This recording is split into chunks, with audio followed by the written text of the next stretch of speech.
now I get to talk about famous 1983, the video game crash. However, I got to backtrack a ways to let you know how this happened, and the problem starts with Pac-Man. 1983, the year it all changed. Very much so, and it was bad. And that's when the Fire Nation attacked. That's when the Pac Nation attacked. So here's the thing. With Pac-Man, so Atari picks up the licensing to do Pac-Man. When Atari picks up the licensing to do Pac-Man, they converted it over to Atari the 5600. The Atari cannot handle the graphics of the thing. It got so poor that in the regular Pac-Man game, you had 3 or 4 different levels.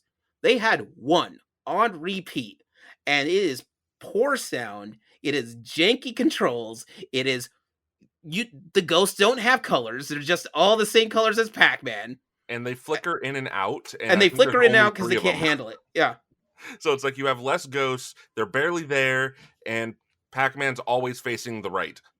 Mm-hmm. Sounds like a scarier version of Pac-Man when the ghosts start to flicker. Like they actually succeeded in making Pac-Man the horror game. Good for them.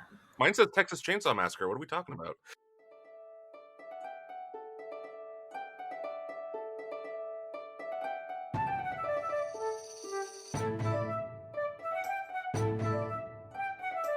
Just a reminder, this is a spoiler-heavy podcast. Different series that require a spoiler warning will be in the description.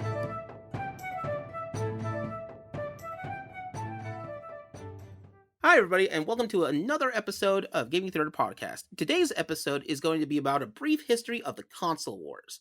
Now, before we get started, I have several different guests around here to help me get through a pretty big subject that we're going to go through, even though it's a brief history.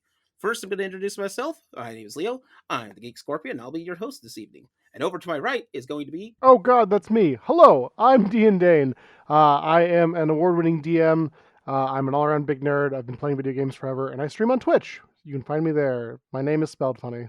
And over by Daine's right is going to be someone who's been on here for a while ago, actually. Hi. Call me Spice, full handle Spice and Rose. I am a multimedia fantasy artist. I like doing the nerd stuff and being able to kick it with cool people. And with that, if you want to check out some other Twitch stuff, like we've got one of our good Twitch friends over to there, right? Hi, I'm Ashwood Audio. I go by WG Ashwood. I'm your fancy-focused charity host. You can find me on Twitch, TikTok, and YouTube, all under Ashwood Audio. And I do a lot of fancy, fun charity streaming stuff. He's amazing. Check him out. With this, over to the right is going to be our knowing editor. You know him, you love him. What? I'm Tomato Man, also known as Brandon, and I do a lot of video stuff and sound stuff, all with Gaming Theater Presents. And with that, we have another guest that's with us who's been a longtime collaborator with us. I am Zombie Hand. I also go by Liz. I work a lot on GTP stuff. I'm an artist. What else do I do? Stuff we can't talk about right now. That's true. And yeah, I do a lot of GTP stuff. I do art. You can find me usually at Zombie Hand Creations with varying degrees of activity in uploading things. All right. And with that, our last guest for tonight, but even though he's our last, he's still one of our best friends. Hi, I am K-Bai, also known as Kyle. I am a lifelong video game enthusiast, and sometimes Gaming Theater Presents voice. All right. Now, with all that being said, let's go ahead and take a quick trip over to the magical merch booth.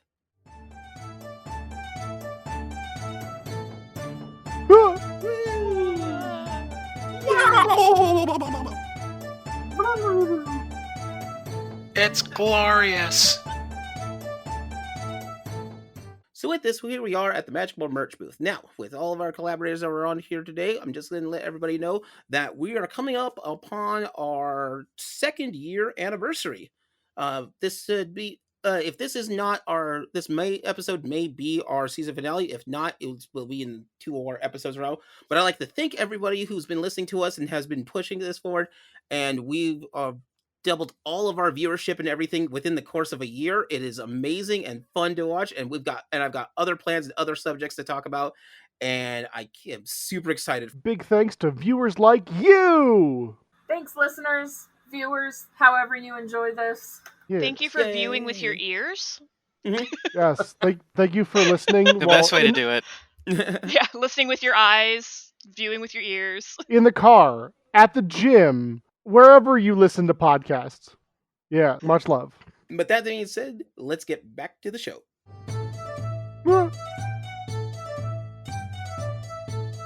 With this, on today's subject, what we're talking about is the console wars. Now, when we're talking about the console wars, we're saying that as a big generational thing for this. So consoles are listed in general, at least historically, as sections of generations, and they're usually based around generations from mostly from the technology that is built during that time of that generation. And so there is at this point nine different generations, and we'll go over them briefly for which ones they are. So to start this off, we're going to begin towards the beginning with what's considered to be the great granddaddy of all video game designers, Baird. Back in the day, and the Baird was a defense contractor, and he literally at some point just said, "Hey man, I wonder what I can do if I just attach something, I don't know, and on the TV and do something with channel, I got nothing, I don't know, 3 or 4. That is the start of console gaming, is this guy going, I literally, I don't know, 3, 4, let's pick a number. Also, for that fun fact, is why for years, early on with the earlier consoles, is why there's a 3 or 4 button on the back of the system, going from the ColecoVision all the way over to, I think, the Genesis is the last one. Either the S, no, not the SNES, the NES is the one that had the 3 or 4. But they have that switch on there for it because this guy basically said, "Hey, what if we do this?" But one of the things that he designed is what's known as the brown box system. The brown box is literally a brown box that would have one game pre-designed into it. And so it would be just this one digital game that's mostly looks like Pong, and Pong will be ripped off a couple of different times on this. But that's where we start with the brown box. After that, we move on to the Magnavox Odyssey. The Odyssey is the very first in what is considered as the first generation of games. Magnavox Odyssey and most of the first gen games, I'm not going to give out the years, but these are manufacturing years, so they may not follow exactly what you got. Our audience or anybody here might think of when it ends. There's different reasons for it, and if I find the information, I'll let you know. But in this case, the first generation is from 1972 all the way into 1980. This is the early years. This is the first series of these. So the first on that generation is the Odyssey. Now, Odyssey is, to say it's simple is an understatement beyond understatement. There is literally 3 games with it, and it's a dot and a line, and most of it's Pong. What more do you need? Hey, if it works. What do you think it's Pong? I just want to know what's not Pong. What's the not Pong option? Pong's the granddaddy of all game design. Yeah. So here's the thing, because Atari will come up about the same time, but it's considered a console for that, but it's literally just Atari's Pong game versus the Magnavox Odyssey, which the Odyssey actually had 3 cartridge, what we would consider it as cartridge-like things, but they're really just a chip that you would put down, and it would move the same 2 dots and line around slightly.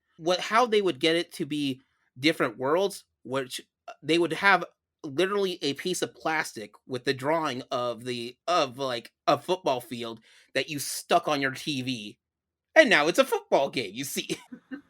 Yeah, it was entirely an overlay-based thing, and let's not gloss over the fact that the Odyssey is technically just the brown box. I mean, it was licensed from Sanders Associates, where Ralph Baer worked, and Baer fought tooth and nail to not do the whole like little extra add-on gizmo thing and hiking the price up. He wanted this initially to be a simple like $25 thing you could get for your home. And Magnavox is the one that pushed so hard to make it an expensive, over-the-top thing with all the little knick-knack goodie things in it. And that's why it was the excessive price point that it was when it released. Now, if you would say David Baird is the granddaddy of all the great grandfather of all game design, then the great grandfather of game design of console gaming would be Nolan Bushnell and Ted Dabney. These are the guys who work on a fancy thing that we like to call Atari. And so Atari comes out with their version of Pong, but Atari figures out a way to make that thing work a little bit more streamlined. And from my understanding, when it came out, it was slightly cheaper than the original Magnavox. Like it would have the similar game, but Magnavox had been around longer for that before, because I don't have the date for when that actually comes out. But and then you'll also have ColecoVision, which is attempting to make third-party games for themselves and trying to go that route. Third party that we have in this day in this age is nothing like it was in the 70s. In the 70s, the third party situation is just more of if somebody could actually get the technology put together to actually make a game, it was more of a resource is needed to do that. Keep in mind, the biggest problem that they have in this time for the 70s is having chipsets that are small enough to be able to run the power that they have. So your games back then were a lot simpler. So the first generation is literally just game consoles, baby's first steps. There's not a whole lot to this. Yeah, it was very much the struggle of trying to get the games to actually fit on something that could be moved around. I mean, yeah, the first like computer that could play Pong was massive, or it had like, I think somebody has like a printout of all the code for it or something. Yeah. And it's just like thousands of pages because it was just a big learning experience. There was a convention at one point where when they were rigging stuff up for it, they actually had to convince investors. It's like, hold on, you're trying to tell me that rat's nest of wires there that's doing what we're seeing is all going to fit on one microchip? And the guy's like, baloney. yep, it sure is. Believe it. If only they could see the future now. Oh my God, right? Just keep in mind, your cell phone, the cheapest cell phone right now, has more computing power than the entirety of Apollo 11. Yeah. I mean, like, Nokia phones. Less power than the indestructible prepaid Nokias put you on the moon, and that's in your pocket. But how many cell phones have Pong on them currently? Ooh, mine. Give me a minute. Give me a minute. I'll show you. I got to do something at work. I'll go get it on mine. Just got one of those like calculators. But can it play Doom though? Yes. Yeah. What can't? Right. That's the magic of Doom. I was gonna say, is there like a Doom skin for Pong? Probably. All right, I need to acquire a lunar lander module to see if I can run Doom on it. I mean, you see the There we people who go. have made it out of like a potato and 2 batteries or something, right? Oh, somebody got it to like wired it up on a pregnancy test. Mhm. Yeah, I saw that. That was amazing. I will say, while we're talking The about baby's computers, a demon? Yeah, he is. Weirdly enough. Probably. I knew it. Congratulations. This podcast, as far as I'm aware, Leo, is not going to be covering the console supremacy, or not console, sorry, PC Master Race. This is purely about console supremacy. We may do, I don't know, maybe a PC Master Race podcast later, right? We're just covering video game consoles here. Yeah, for our purpose intent, we're talking about the video game console generations. Well, now we will talk a little bit about the game side for computer gaming, but most of it's going to stay away from it because it's really sort of the evolution of the computer systems, and they go piece by piece by piece by piece. Every year, new systems comes out. It's not one set thing for it. New Sure. chips, new video cards, and there would be, and so it would just keep going, and that's actually the whole thing with computers design gaming is that it'll evolve as it goes when computer power goes up. The other one I don't want to really touch on right now is handheld gaming, because that's a whole different story on its own. I'm gonna fight you. Yeah. However, They we will belong again- in the console wars. One of them Look- no, literally no, no. went to war. There's a Game Boy from the Gulf War on display. It's literally a console in war. If that doesn't belong, what does? Actually, Hear me out, I think though. they retired that one from the display. Maybe, but it still Really? exists That's- as and far it as I'm still aware. works. Yeah, Still that works. still works. And still works. Come on. Console now, war in consoles. Consoles at war. I don't know. They're terrible at war usually. Actually, those subjects will come up when we get into the later gens about those. But for the purpose intent, we'll stick mostly with consoles in this case. We'll get to, I'll see what I can do about a handheld one, because that's a mess and a half when you get into the 80s. Justice for handhelds. Get in the comments. To quote Part Mulligan. 2. Part 2. It deserves its own Handhelds topic, only. Dane. The Game Boy deserves better. That's all I'm Yeah, saying. it gets better. It gets its own topic. I love handhelds. Actually, handhelds. and Atari will last a lot longer, and you'll understand why for that one. Tiger Electronics, come on. You forget your roots, sir. Game Gear! No, not for consoles. Atari will keep going up until almost 2000s for its handhelds. The Lynx is an interesting machine. Because they're incredible. So after that, we leave the first generation. So we're getting out of the first generation, you know.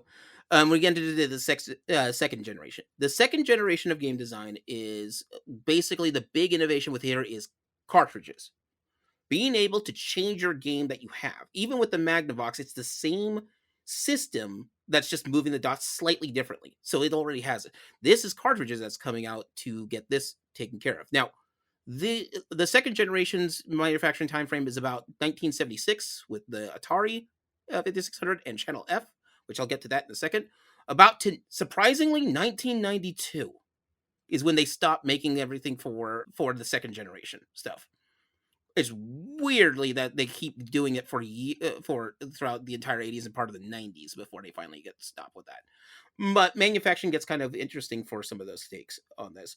The Sega Genesis will have a ton of a lifestyle, not in the United States, but in South America, they will continue to make those up. And for this one, it was just because the by the time they got these to come out, the manufacturing was just easier for that. So people would just because the big thing is they're not manufacturing games anymore; they're manufacturing the console itself. So here's where this comes in. A revolutionary thing was a system called Channel F. It did not do well in the market. It died out pretty easily. But what Channel F did and introduced to the system as its own console system is it's the first game to have ROM-based cartridges. So at this point, the game is entirely in the cartridge itself. I hand Dane a game, the cartridge, Dane can play that cartridge now. And it makes it especially easier for selling stuff, so that way they can actually just sell the games individually if they want to. You didn't have to buy a whole package for the whole thing. The files are in the computer. They're in the computer. Not no more, they ain't. They're in this box. In the cartridge. All right, I can't help it. Can we get an F for channel? And that for the channel. They already had one. How many do they need? A whole line of them. At least a capital. Wait, can I have a question? Yeah. Where in the console wars do like those little handheld like Little Mermaid games and stuff? That's Tiger Electronics. That's yeah. Tiger Electronics. Yes, 100%. Okay. Also, I still have mine. We never were able to afford those when I was growing up, but when my friends let me play them. Yeah, Tiger. I know we're not going into handhelds, but I'm just saying, if Soulja Boy can make a handheld, what more legitimacy do you need? I'm pretty sure he can't. Didn't he get sued? It still has a Twitter page. That doesn't mean anything. Anything can have a Twitter page. I'm just saying, you could probably order one right now. I'm not going to try, but you probably could. Dane, I need you to put your never credit get card info in that system right now and for the tell low us if the price order of goes what? through. I think he was charging $400 for it or something. It was Jeez. outrageous. Dude's out of his mind. Yeah, 100%. Don't please don't go buy Soulja Boy's game console. Please don't. Please do, and just do show anything me. else with that money. Didn't he call it the Soulja game? Yes. It was something really just Soulja Boy game, I think. I think his name is his full government name is in it. Is this full government name Soulja Boy?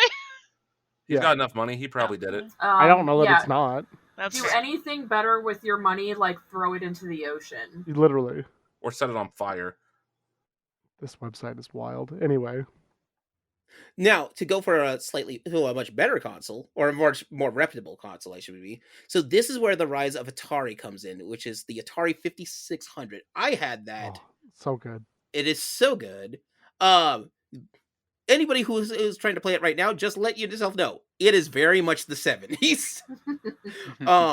some of the games were there. Now, there's some of the games that came out there are a lot more revolutionary than people think. At some point, I think I'm going to do an episode on super revolutionary games. But the big ones that I can remember off the top of my head, Pitfall 2 is revolutionary because it's a game with an ending and a story base. So that's every day for most games nowadays. That's not a thing. You usually pay till you get to a kill screen and call it a day. Oh, game don't work no more? I hit the end. Yeah, I definitely Oh. find it kind of interesting that we do start to see gameplay, like narrative gameplay, as a device, right? You see storytelling inherent in video games, where, I mean, one could argue that maybe Mhm. some other, I mean, maybe Pong has a story that I'm not, familiar with, or what have you. Yeah. That's what all those pages of code were. They were actually a backstory. So Ashwood, Pac-Man as a fellow lore. TTRPGer, no one reads backstories. It's just there for DM flavor. Yeah. Can you guys run a TTRPG just based on the Pong lore and the Pong universe? I 100%. can do Yes. Pac-Man because Ooh. the entire Pac-Man is a horror story that turns out to be a love story, because then we get Mrs. Pac-Man and then Baby Pac-Man. Were the ghosts ex Pac-Men? You know what? In mine, they will be. I love it. Okay, I'm Wait, in. was Very nice. Pac-Man secretly a Ghostbusters game? Yeah. I'm down. Now the other system that was big system that was coming around this time is in television. Here's where sort of the differences come into play. In television, I believe, and Kai, you can back me up with this because I know you played both of these systems. The Intellivision's graphically system was better than the 5600, but the 5600 was the more common or easier to get your hands on, right? It was less expensive, I believe. I know it's less expensive because that's what kept Atari going, and at the time, it's kind of the only other console on that. I actually never did play the Intellivision. The Atari 800 is most of my experience, which is on par with the 5600. So Leo just lied to us. I think you're thinking of Steve. He Ooh, probably played Steve Intellivision. That Steve guy. But the Intellivision also did have like brighter colors as such, but the Atari 5600 did not. That one I do know of. The Intellivision was more expensive than the Atari, so the Atari was easier to get your hands on. Now, Pac-Man will be the start of a big giant problem. So here's your problem with it. At this point in our history, in the 2020s, debating whoever's the king of console of games is debatable, and it's really to your flavor. That's a whole lot of fight, and that's not one of the things that I'm going to get to, and that's why there's still a console war. Console wars. Console wars. However, Yes. back to here, Atari is the name of the game worldwide for consoles. It's become synonymous. It is the king. In fact, this is where other game companies start building themselves up, and Atari is the reason one of the reasons like Nintendo starts popping up because they want a piece of that pie. What year are we around? At this point, it's from the 70s to the early to 81, 82. What about ColecoVision? ColecoVision is a Was thing, earlier. yeah. Leo mentioned. But actually, ColecoVision came out earlier. For that originally, it came out in slightly before the Atari 5600.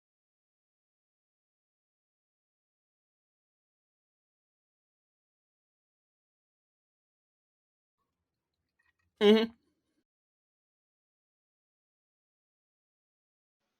It's okay. We know you were there when the first one was printed. We're getting to where I jumped into. I think it's important to note, though, that whereas Leo brings up that Pac-Man's about to become a big deal here with Atari, we can't really gloss over. I mean, I guess we can gloss over it, but we shouldn't forget that Nintendo made an appearance on the Intellivision, because that's actually where Donkey Kong first appears in the home market. Mm-hmm. Yep. Very Intellivision. Okay. But it's Donkey there. Kong? Yep. He's the leader of the bunch. Yeah. Donkey You know Kong. him You know well. I've never met him. But He's finally so back to kick some tail. Sorry. if you're now one of the things, and this is why I have to put a figure on third parties. This is where we actually start getting the rise of third parties. The first big third party that comes out, which we will know from today's standards, is Activision. Activision was a group of people from Atari that wanted to solely make games for that, and that was it. That was their idea. They didn't want to worry about having to prepare for a new console. They just wanted to have games for game design's sake, and they ended up becoming a third party. And this starts third parties being able to be popped up. How the mighty have fallen. Yeah, and the reason they even picked Activision as a name, because then they would come up first in the phone book over Atari. Mm. Clever. That is Yeah. so petty. It really is. No, so they did that split exclusively because they were being paid the same as the manufacturers in the warehouse, and they're like, there's no selling of your system without our games. Can I tell an off-topic story that's in the similar vein? Real quick. Real quick. I mentioned that how the mighty have fallen, but it's good to know that some things, their pettiness has continued into the modern day. Yeah. Sorry, please Even if continue, nobody Liz. involved is still there, the legacy remains. Yeah. Legacy of petty coming soon to the next console war. Yes. No, because that's going to be exclusively on BattleNet. Oh. Only if you buy the Yeah. battle pass. Premium edition exclusive. What were you saying, Liz? So in the same sort of vein-ish, David Cohen, who works with Matt Groening on like The Simpsons and Futurama, if you ever see his name in the credits, it's David X. Cohen. His middle name does not start with an X. It starts with like a C or an S or whatever, but in the Screen Actor or the Screenwriters Guild, you can't have the same name in there listed twice. So he made his middle initial X so that he would stand out more. And I live for that sort of pettiness, because he's I like, do love a good spite play. It's hard Yeah. not to. It's hard not to. I was debating on making a podcast episode on spite plays because I have a list. Oh, that we're working I on. can contribute one. I'm interested. Do it. All right. Anyway, So here's how this television such, and the reason why the third party part is important is because since Activision was making bank on game cartridges and such, so other people started making game cartridges to sell to Atari to put on their console. A lot of people did this, and I've talked about this before. It got bad. If you thought shovelware was bad back in the Wii days, shovelware is nothing compared to this. There were cartridges and games that it kind of worked, and so people would pick up licensing to make kind of game. And remember, this is before people thought to put credits on these games because there's not enough memory space to add a credits list. So who made this game? I don't know, but somebody did, and they made it terrible. Just hope terrible. that it comes with a booklet so you can put your name in the credits. Yeah, once Activision won that lawsuit about being able to make software for the Atari, that's when everyone's like, oh, so we can do that too then. And there it goes. Like, if you want to know some of the crazier stories, I've got two I know of for a fact. One, production for cartridges were so bad that somebody picked up the license to make, and this is an official Atari title, Texas Chainsaw Massacre. But they couldn't afford to put proper labels, so every copy of the Texas Chainsaw Massacre has masking tape on the top with the words Texas Chainsaw Massacre written. So on the black cartridge, so as far as you know, you either got a bootleg or you got the actual thing. Who knows? You will never To be know. fair, that's super on brand though for this era, yeah. for that property though. Even But like janky as hell looking thing, Texas Chainsaw. bring that marketing back. Like, that is so just like unique. It's like, did you get the real one? I don't know. You got the masking tape version, so it's version 1. Or it's like, I got the masking tape version, so mine I know is mine is like the cool version, whereas yours has the masking tape printed on it. The other one, it got so bad that companies would pop up with a video game department solely to make a video game because Atari would buy X amount of copies of it, so they would still make bank even though no one was buying these things.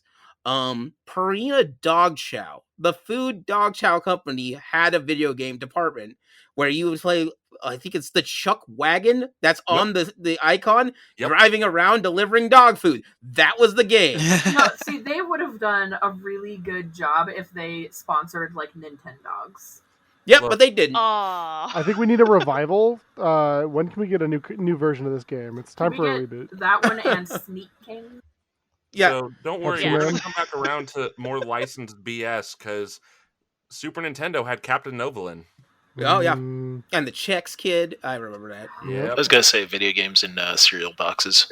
Yep. mhm. I Remember apparently came into those. gaming way later than Oh, all here's of the this, thing. like... That is still better than what we had here. So now I get to talk about famous 1983, the video game crash. However, I got to backtrack a ways to let you know how this happened, and the problem starts with Pac-Man. 1983, the year it all changed. Very much so, and it was bad. And that's So- when the Fire Nation attacked. That's when the Pac Nation attacked. So here's the thing. With Pac-Man, so Atari picks up the licensing to do Pac-Man. When Atari picks up the licensing to do Pac-Man, they converted it over to Atari the 5600. The Atari cannot handle the graphics of the thing. It got so poor that in the regular Pac-Man game, you had 3 or 4 different levels. They had 1 on repeat, and it is poor sound. It is janky controls. It is the ghosts don't have colors. They're just all the same colors as Pac-Man. And they flicker in and out. And I they think there's flicker in and only out because 3 they of can't them. handle it. Yeah. So it's like you have less ghosts, they're barely there, and Pac-Man's always facing the right. Sounds like a Wait. scarier version of Pac-Man when Yeah. the ghosts start to Yeah. flicker. Like they actually succeeded in making Pac-Man the horror game. Good for them. Mine says Texas Chainsaw Massacre. What are we talking about? Oh, the mask. You pull the masking tape back. It says Pac-Man underneath. Just it's layers.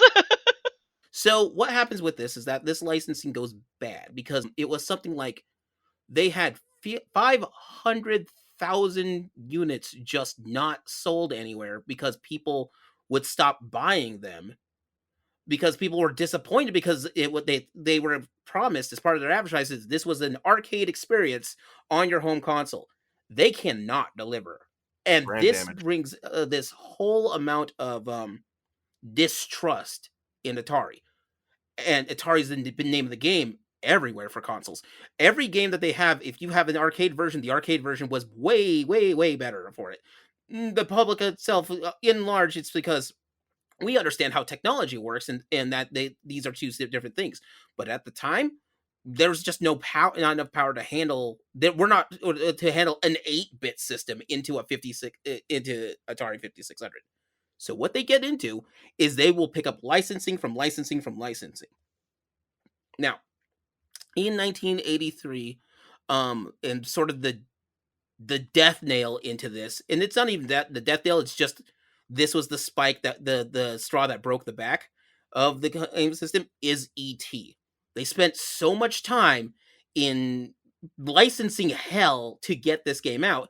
I think it was I need a game being done in 6 weeks. That's how much time he spent in total with making it, yeah. From day one to the end. And it was, I think, literally, I think It's was one guy. I've got a landfill full of these games. If you want one, let me There's a know. couple out there. That's one of my favorite stories. Yeah, when It's they actually iconic. they actually dug it up a few years ago and were like, Yep. and it was like a piece of, because it was almost like an urban legend where it was Mhm. like, oh, it's buried in the desert. And it's like, no, it was buried in the desert. Like with all good urban legends, there is a grain of truth because there are actually multiple landfills that had ETs in them. It's Mhm. just one particular one was their biggest warehouse where they dumped it all, and that's kind of where the legend came about. And And it's kind of a fun really- one. I mean, it's like Indiana Jones of video games. Yeah, it was super cool. Also, not a good game though on the Was- Atari. The most one of Goonies thing those- I've ever heard of. Was one of those landfills anywhere near Roswell, New Mexico? I think it was in Yes, New there Mexico. was one in New Mexico. So That is hilarious. I he think phoned there- home. What do you Joy. want from him? Come I on. mean, like, I believe they were actually in Texas, New Mexico, and Arizona. Were the 3 biggest landfills. the of entire country. Southwest is just littered with ET cartridges. They looked around. They were like, "We need to put this someplace no one will ever go. The desert." Hey now. Like there was more than ETs, but I mean, it's just there was a lot in there because unsold stock in warehouse. Yeah. Now, here's how this works out. And I always feel bad for the guy who designed the ET, because he also designed Yar's Revenge. And anyone who's played the Atari and kind of saw that to me before, Yar's Revenge is amazing. It's a lot of fun. I actually really enjoyed Yar's Revenge. The artwork on the box does a lot of the heavy lifting, as they did back in the time, for your imagination to kind of guess what you're doing. But ultimately, the gameplay's fun. Try it out if you haven't. Oh yeah, and the designer is amazing. He took it innovative. Now, E.T., if he got to finish it off, would have been the very first console-based 3D shooter. Is what he was working on, but there was no way he could get the computing power in 6 weeks to get it done. It's one of those games that, weirdly, if you look at the specs, you realize, oh, this guy was dreaming hard to get something really big out there. Doesn't have the ability to do it. He's doing his best. So here is where, if you're, the reason why they call this a video game crash, the worldwide it's known as the video game crash of '83, except in Japan. In Japan, because video games are so noted with Atari, it's actually called Atari Shock. That's a much better name. That'd be a sweet punk band name, by the way. It's debatably more accurate, too. Mm-hmm. So here's how the industry works. In 1983, the entire video game industry at this point generates about $3.2 billion in revenue. That's card company level of monies, right? By 1985, it's down to 100 million for the entire video game industry. Put it in perspective, you lose 97% of all potential money made anywhere. It takes a dive. The whole industry takes a dive and literally is now on life support, because the only thing that's keeping it up, that means arcades, that means consoles, that means third-party developers. From some of the knowledge I've had, is the only people that survived is some video game development for computers, because they're not counted as part of that industry technically. We lost Purina Pop Chows? Yeah, we lost Purina Pop Chows. No! Never forget what they've taken from us. So it all takes a dive. Now, that's in 1985. There is something coming over past 1985 that will bring back an industry. No, it's not you, Liz. I was born in 86. Is that industry That's not Purina 85. Pop Chow? Because No. it's not all I can think about. The punk chowing. So No, it was the home release of E.T. No! There's a bit of irony, I feel, with the game crash coinciding with my birth year. Yeah. Did you bring about the destruction of the games industry? It was The foretold. revival. It was foretold. So in 1985, we bump into Nintendo hits the scene, and they take a shot in the dark, and they decide there's a market here. People want these, but they're so burned by what happened with Atari that nobody wants this. And now we're entering into the third generation of the console wars, this is the post-crash console wars. This is from everything that's being developed from 1983, because the Famicom is where this starts, all the way up until, get this, 2003 is when they stops being built. I do find it a little bit funny that this little card game company from Japan is like, Mhm. what if we just made video games? That Now seems look like at him. a thing. Yeah, absolutely, right? Yeah. That seems like a thing we could do. What if we just did that? And they're like, yeah, okay. And there's not a single report that says that's not how it went down. So here's a question, because this is fun for me. Mhm. What was everyone's first gaming system? So I have a caveat question on that. Okay, yeah. First gaming system you played, or first one that you owned? Played. Why not both? If And- there's and- a big discrepancy, why not both? To add further to that, do I have to have owned it initially, or could it have been bequeathed to me by its It could be previous owner? If it's bequeathed to you, you own it at Okay. that point. I mean, It's fair yours. enough, because my family had money, had stuff that I didn't have access to money. I was an infant, Yeah. You I'll can reach start in at the the wallet. Yeah. I mean, You know what? I'll start at the top here. First game console that I played was no, it wasn't the Nintendo. It was the Sega Master System. It Not was the SG-1000? Come on, man. Don't. My gaming journey gets weird. It starts with the Sega Master System. I owned an Atari 5600 though. Oh, I was two interesting. systems before. Okay. My dad got it at a yard sale for like a nickel. Oh, those were the days, though. Those were the days. It costed him, what was it? He was telling me, yeah, it was $20, and he came by with a stockpile of game cartridges because people are just getting rid of this. Yeah, it only cost $20 because it was the entire library. Oh, the halcyon days. Good old days. When you could buy a game system for a nickel? No. Back in my day, Sonny, you could go uphill 2 ways, both miles, and get yourself an Atari and a chicken strip. And we liked it. All right. The Atari would pay the chicken strip, too. That's the crazy thing. That was a great game. You know what? Let's go random on this one. Ashwood, what about you? So the very first game system that I played was the Super Nintendo. Classic. I would play with my dad. We had Mario 3, I believe, was the one. Not for the that- SNES. That's NES. Is Mario 3. Wait, no.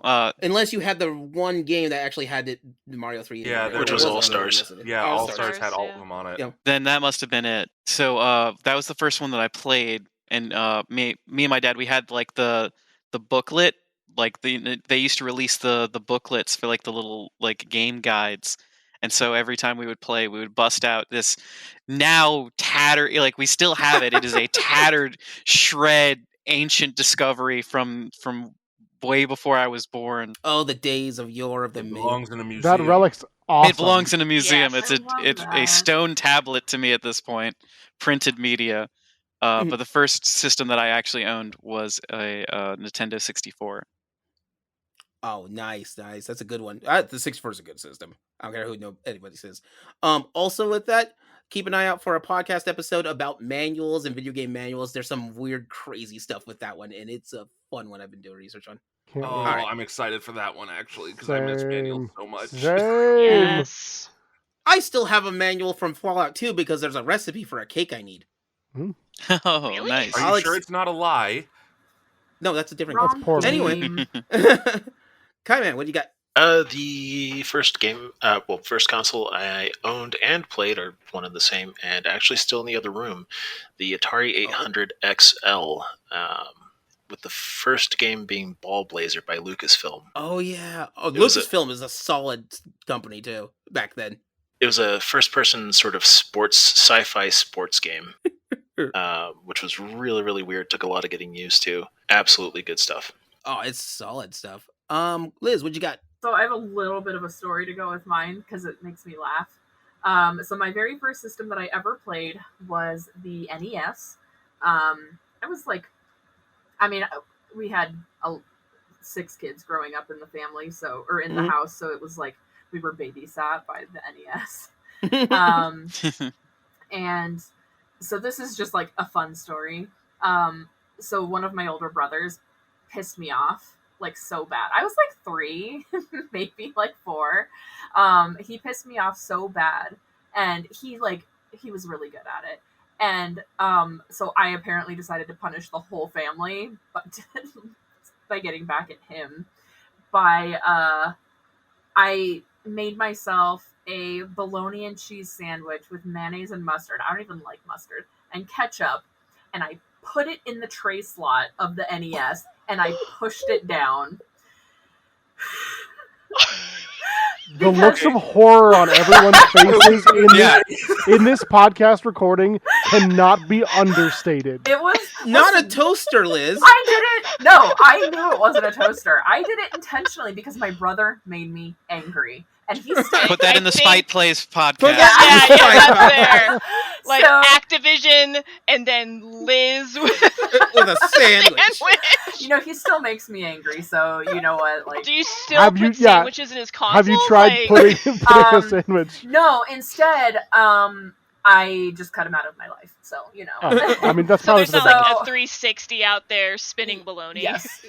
Doesn't sound like there's much love lost. No. So that then we got a Super Nintendo, and that's where most of my gaming memories come from. But I do remember playing Mario very badly when I was like 3, 4. Whoa, we're not talking about skill level. Yeah. That's a not different- how this goes. And then- That's a different That's podcast. also not how you play Burger Time. I didn't even make a proper burger. God, I was bad at Making a this. sandwich, not a burger. God. I was bad at this. The first console that I owned and wasn't like a family-owned thing was the PlayStation 2. I got it and Solid. Final Fantasy X as an early birthday/Christmas present, and that one was mine. Hell yeah. All right, Brandon. Oh boy. So the first video game system I ever played was an NES, but the first one that was, I guess, technically owned because it was given to me was a Sega Genesis that I had to have propped up sideways with like 3 books for it to run. Yeah, Um, I've done that. and Move. then my mother said, absolutely not. If you have to prop it up, it does not work. I'm like, it works fine. I can see it on the screen. And then the next day it was gone. So Brandon was a sad. That's fair. Brandon But was a sad. the first one that was actually bought for me to keep was the Sony PlayStation, and that's where most of my memories come from. Is they begin 32-bit era. And then the first console I bought for myself was the GameCube for Resident Evil 4 because I shouldn't have been playing it. But no, PlayStation 1 has a very, very special spot for me. So What's the first console I bought for myself? You said the PlayStation 2. No, that one. no, that was gifted I to think me. that was a gift. Oh, that was a gift. That was okay. an early birthday/Christmas gift. I wonder if the first one I bought was a handheld, and therefore I'm not allowed to talk about it on this episode. We're not allowed to talk about it. Leo Dang, hates handhelds. Geek Scorpio hates handhelds. You Which, heard it on here that first, note, folks. The PlayStation 1 was a gift for my birthday, and I was actually debating between wanting a PlayStation 1 or an N64. And I love the way this... sorry, Liz, you just got me thinking about the story of why I had a PlayStation. Which I was living in California at the time for all of 3 years. And one of my friends who was a neighbor down the street said he would give me a game if I got a PlayStation 1. Sounds like it could be amazing or an absolute scam. So Yeah. it wasn't a scam because it's a classic that's everyone forgets about. He gave me Jet Moto 2. Oh, that's a good one. Okay, Oh, I was gonna say, like, did no. he give you the one PlayStation game that came in like the McDonald's Happy Meal or something? Was No, there but I did have masking the demo tape on disc. the jewel case? Yeah. It did come with a demo disc that my mother's friend constantly was saying, "Oh, it's just videos. It doesn't play games." Like, it says playable right on it. Yeah. And then I would sit there and play Blast Zone or Blast Chamber, Now watch me Oh, play it. and she's like, "Oh," and then left the room. She couldn't I handle don't being think she wrong. liked that she was being proven wrong by a now 8-year-old. Dane, you are up. What you got with this? My family had an Atari 7800 and also had a Commodore 64, but that was not where most of my time was spent. That was a bit before my era. I remember seeing them around, but I didn't really interface with them very much. The first one that I really did anything with was the Nintendo Entertainment System, the NES. Lot of hours spent playing Mario, Duck Hunt, that sort of thing. So that's kind of the one that I remember first and foremost, even though I think the other systems were in the house at the time. The first system that I really bought for myself, I mean, it might have been the N64 PlayStation 1 era. The Wii I remember very vividly. I camped out with a number of friends, literally outside of a Best Buy for the whole weekend. Yes. It was going to be released on Friday, I think, and we set up camp, I think, Tuesday, Wednesday, with like a literal tent, just so we could be first in line to buy a Wii. I love that that's so an much. experience. Wow. Honestly, it's a high I've been chasing ever since, because A, stores don't really do that anymore, and B, like, when do you have that kind of like time and availability? Like at the time, it was like a cool thing to do over a week, right? But like, no, it was incredible. Cold as hell, but very memorable. Quick note for you, Leo. Let's put a pin in this. We need to have a gaming nostalgia episode. Ooh. Yeah. They're on the list. I got it. Okay, I've just got make Make sure a several. longer list. I'm here for it. This is how podcast episodes get made. True. Leo gives us a really broad topic and then just takes notes. So yes, interesting. Okay. Yes, interesting. Yes. Create Content. I will take something back. Like if I'm talking about consoles that because I've always been gifted consoles which is why they're always like 2-3 generations back. Yeah. So if you're Nothing talking about wrong one with that it, I bro. actually bought, the Xbox 360 is the first console I've ever bought, Oh, and that yeah. is way deep into that. And that's Okay, kind of so that's kind of how mine worked as well, right? Yeah. Most of mine were gifts as well, so I think Yeah. the Wii was the first one that I like actually purchased with my own money. I did buy Nice. the Star Wars 360. I Mm, wonder yeah. if that Yep. was the first one that I bought. R2D2. I still have it. Yep, I And found when it. you It's over here. when you close it or like shut a game down or whatever, it does like it does like the beeping. Oh, I remember one of my managers, because I worked at GameStop at the time. We were talking about it, and he thought it would be funny if like when it gets the red ring of death, it does the R2D2 scream. Oh, It should have. We'll get to that red ring of death when we get to the Xbox 360. Now, that being said, though, Spice, what you got? Last one yeah. before we get back to it. So the first system I remember playing, like I only ever had like access to game systems when we went to go visit my cousins. Mhm. Because like I was the only kid, and like no one apparently had gaming consoles when I was growing up. So I remember like shakily holding the gun for Duck Hunt like as a very small baby memory. And then my first gifted system was the N64. That I had no idea it existed, I had no idea what a Nintendo was, kind of thing. And my dad's like, I read about this, I must get it for my child. Aww. It was That's very cute. sweet of him. We had just moved states, and he's like, I don't want my kid to be lonely, so have an N64. I'm an Aw. only child, so it makes a big difference. yeah, I was also an and only child growing up, so it makes a difference. it does. I think the first one I bought for me might have been a DS. Mhm. Because Yeah, I've always Leo. been more of a handheld gamer than a home Again, Yeah. I don't Yeah. hate Yeah, handhelds. Leo. I'm just saying But- they're not part of But I will say one of the first systems I had the most fun with, Game Boy Pocket, Pokemon Red. It was amazing. Leo. wait, no. The first one I bought was Oh, yeah. an old Game Boy that I bought Yep. off a different cousin. Leo. You bought it But from they're your not cousin? real, apparently. Yeah, So. can't talk about fake consoles. Or maybe home consoles are at war, but handheld consoles are at peace. So together, Yes, you they are. Technically, Because- yes. Aw. because Nobody's Nintendo's fighting for killed that. all of the others already. Well, I mean, if Most of them PlayStation weren't made and a then good to killed good their begin own with. too. So Mm. you know. No, they have if combined. Sony made a good Yeah. one anymore, you know, They have become one. Switch is, I want a is handheld technically again. Switch is a handheld. Switch is a handheld, No. but it's also a that's console. why it's called It a also Switch. has a It's console it's board. literally why it's It's called a- a Switch. It's I a hon- deeply reject that. It's a Hansel. It's a Hansel. Hansel? A Hansel. Where's the Gretel? Don't. That's later. Also, that's what happens Hansel? if you make Liz mad. Hansel. It'll become a griddle. McGriddle. There we go. All right. Now, with that, though, Good back to question, the third Spice. generation.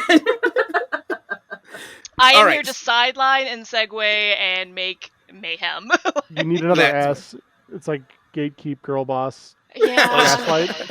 I'll work on it. Or what is it? Mansplain, man whore. Oh, it's mansplain. Oh, mansplain, man whore, manslaughter. There you go. I was gonna say though, if you really wanted to toast that sandwich, you should have used a Dreamcast. No, Well- that's if you want to grind it, But because if- that thing makes horrendous noises. But in the Dreamcast, would you put it in like this into the controller, or would you put it into the console?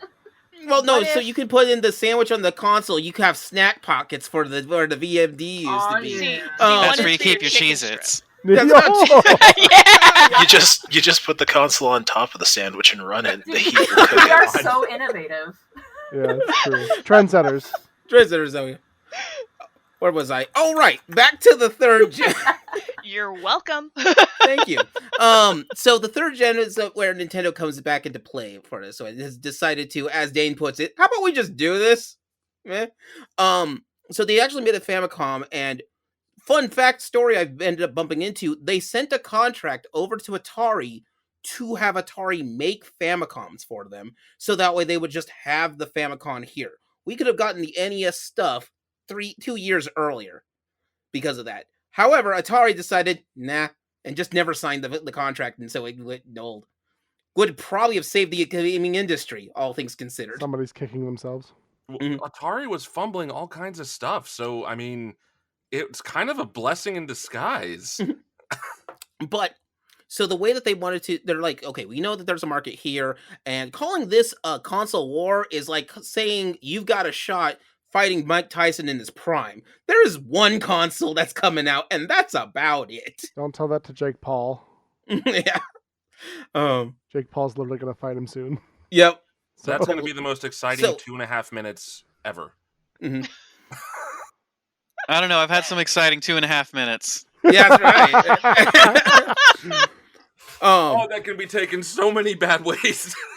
It's supposed And that's to. why it's beautiful. No, incredible. I don't normally set myself up like that, but when I do, it's apparently on podcast stream. So here's the thing with the Nintendo. Nintendo designs two different ways to come through. First, we are not a video game, is their motif. Nintendo wanted to sell themselves as almost an appliance. It's why the Nintendo looks like a toaster, I think is what it's described as, or a... Liz. So that's how Poor Liz got confused. Is this kind of like it all other... makes sense now. I know other electronics manufacturers were kind of getting into the game, right? I think Daewoo made a system back in the 80s. Is this kind of similar to that, where like a lot of electronics companies were like, a game system, why not? Not now. So in the during the third gen, there literally is just the one. Everyone else will start trying to pile up towards the end of it, going towards the fourth gen when we get to SNES and Genesis. But at this, and before that, when it was the second gen, there was a ton of copycats for it. But because of how bad the video game Crash is, it's so devastating. Nintendo's literally picking up the pieces and hoping to make something of it. They take basically a roll of a dice of a big gamble to do this. And so they do something at this point which is innovative, and we see a standard issue now, but it wasn't back then. So the price of the console, they were going to take a loss. Okay? Most of they take the loss of the console, and so try to sell the games at almost a premium. The Atari started to try to do that, but Atari's games were crap, so it didn't. It's not that great. But then we also get to, so Nintendo doesn't want to treat it as a video game, just as an entertainment system, which is where we get the name the NES. But also with that, they highly restrict third-party and single-party games. So here's how that works out. Let's say Dane wants to make a game. Hi, Dane, you want to make a game? I do. Now, I'm Nintendo. You want to make a game for me? I do, Nintendo. Now, here's how it goes. You will make exactly 4 games. I only wanted to make 1, though. Yeah, so you're fine. Now, let's say Liz, who's an innovator, wants to make 8 games.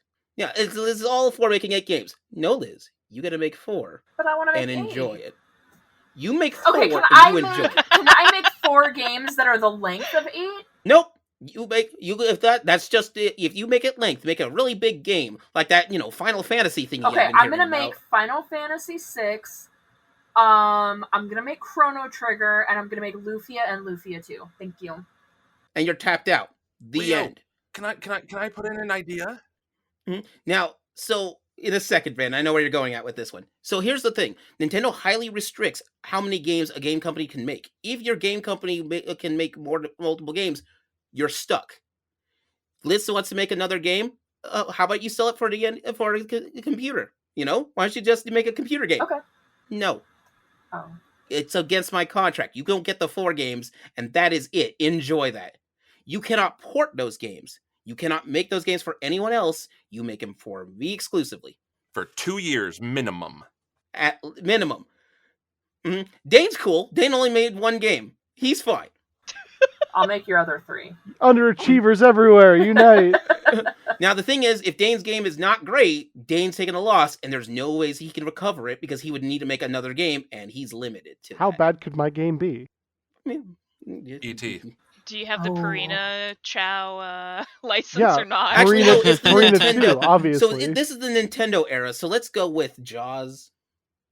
In fact, that was a big thing. People would get licenses to hope for a game. Now, however, Brandon, on the other hand, when this happens in the game industry, has a way around this. Hi there, I'm Konami.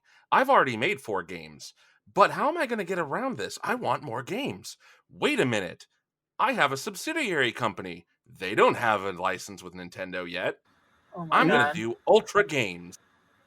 Yep. Incredible. And so now what he would do is send those games over to Ultra Games. For purpose intent, this is Kai. Kai is going to be our Ultra Games for this. Kai would be Ultra Games. Yep.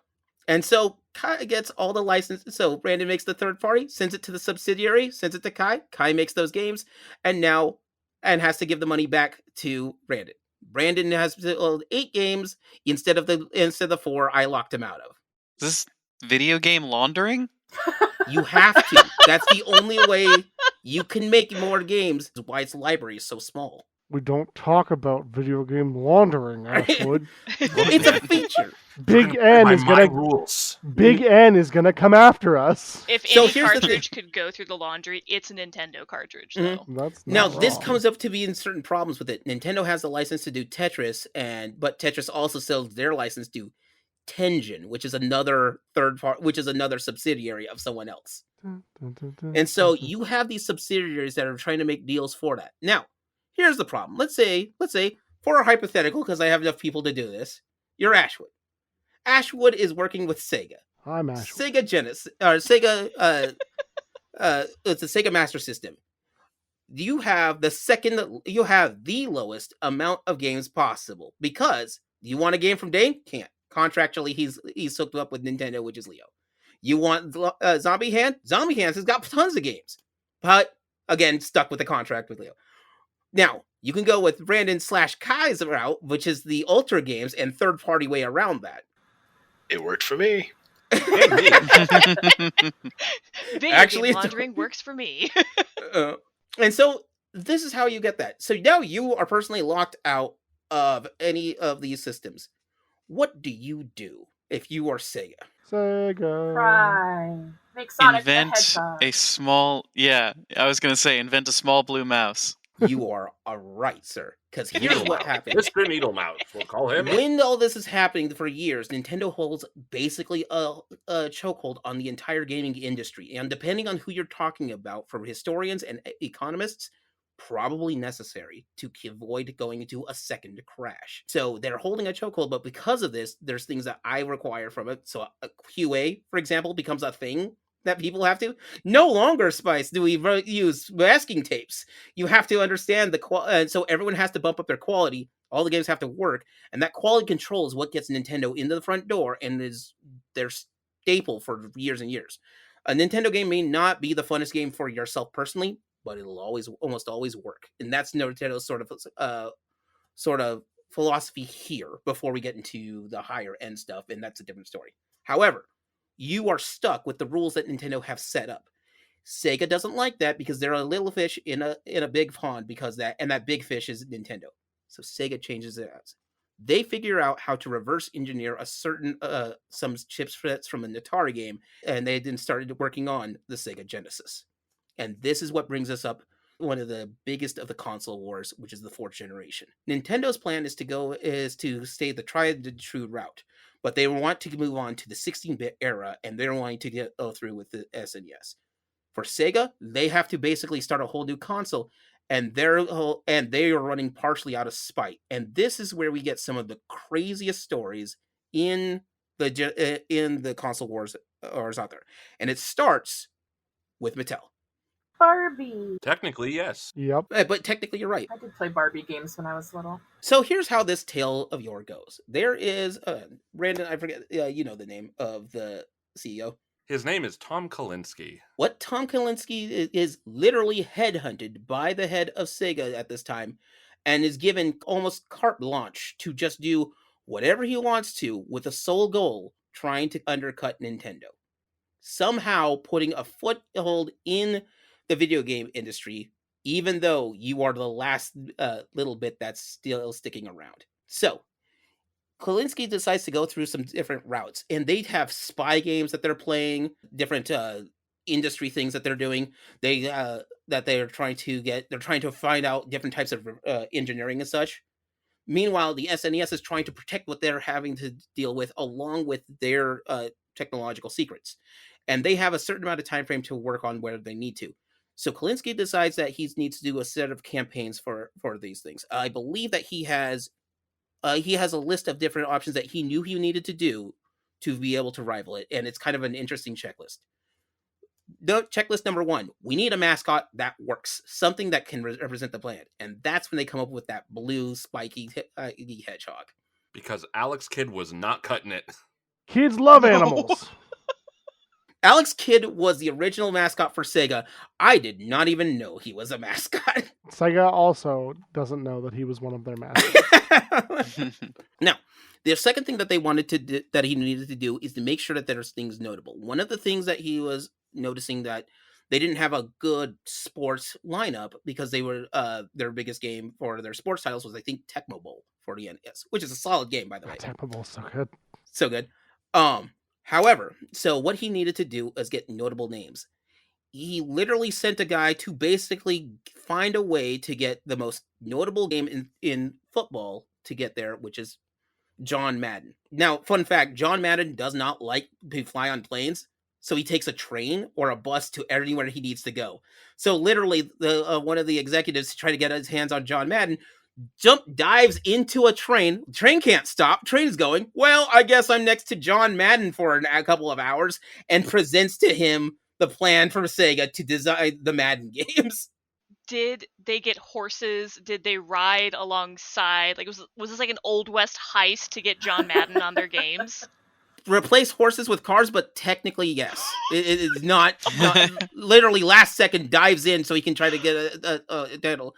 He spends the entire train ride talking to John Madden to get his permission to be able to put his name and license his games. And we know this is the start of licensing games. So this is where we have the origins of things like Tony Hawk Pro Skater will become later for the PlayStation because of this. Such a good game. You also have because they have licensing games before. Muhammad Ali licenses famously.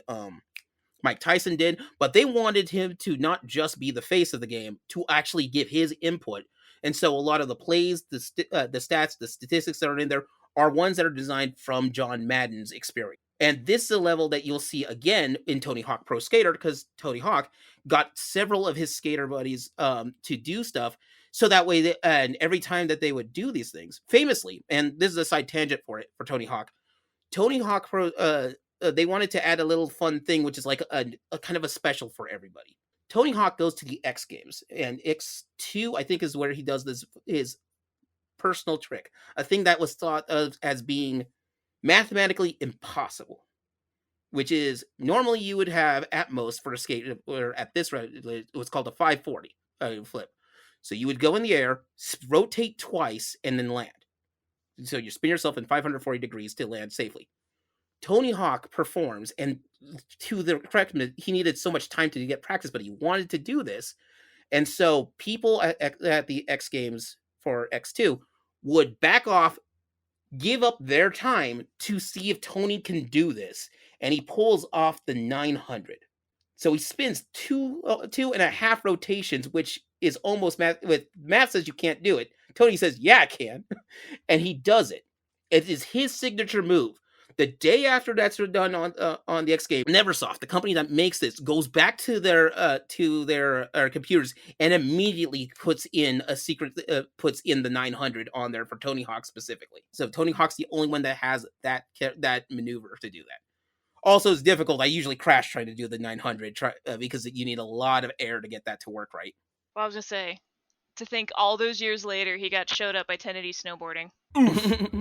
You take that back.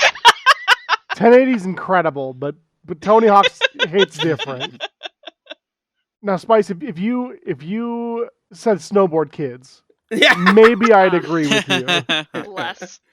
I love those games. I do Still find one it a of little my bit favorites. interesting. This is another anecdote about Tony Hawk. This is now a Tony Hawk episode, by the way. Yes. Listeners, thank you for sticking with us this far. Tony Hawk's pro podcast too. Yeah, thank you, Tony Hawk, for sponsoring this podcast. He didn't, Oh, but if he if wants only. to, get at us.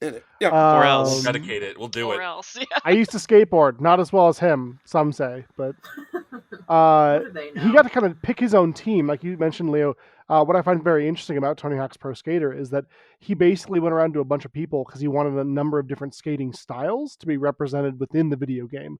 And Exactly. I guess a lot of them were a little bit hesitant at first. They were like, oh, I don't know, like a video game? Like, I'm not sure I feel comfortable about that. But I don't remember who he claims. I was watching an interview with him, but he claimed that somebody at a party was like, no, I trust Tony. If Tony thinks it's good, then I'm in. And that kind of like caused everyone else to get on board. And I think that's just real neat. I know it's one of the skaters, but I want to say I don't think it's Bam Margera, but I think it might be Bob Burnquist. I think it was Burnquist. That sounds really familiar for that story. Mm-hmm. But it was somebody that Tony knew that was because he wanted to get a lot of extra space out. So this is the thing with this, though. This is important for you because you're not just having them as a figurehead. You want their input into the game. Here's what happens at the end of this. Of the ride. They get to the end of the ride. The executive is about to leave on this, and he asks John, he goes, so what do you think about this? Do you want to sign up with us? And John Madden tells him no, because the technology at that time could only have, I think, 7 players onto the game, and you need 11 to play a proper game of football. And he's like, until you fix that that issue, I'm not signing up for this at all. So they set up a different development team to work on this game until they could get enough power into the Sega Genesis to do that. It's incredible that someone can jump into your train, your moving train, and you still have the capacity, after sitting with them for several hours, knowing they're the craziest person you've probably met in a while, and still be able to go, no. Well, I feel like anymore, like back in the past, it feels like that sort of thing was more commonplace and more prevalent. But anymore, I think they'd just be like, arrest this man, like get him out of here. He doesn't have a ticket. Like I don't think it would ever work in this day and age if you were like hop onto a train and you were like, I got this idea, Shark Tank the video game, and they'd be like, Mark Cuban would be like, get him out of here. Like, have you tried? Have you tried it though? Like, I haven't. I also don't want to go to jail. I'm actually fairly certain that Madden's exact words when the guy said it would be like 8-on-8 or 7-on-7, I think Madden actually just said, that's not football.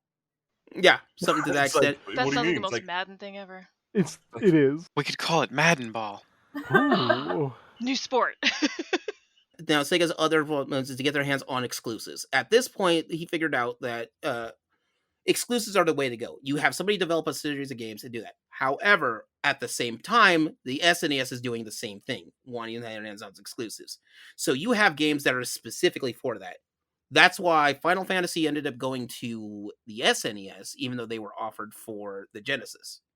But they went with the SNES, and now they're stuck with Nintendo until Nintendo gets out of that system. Stuck? That's... Yeah, what do you mean stuck? They were lucky to have that system. How dare you?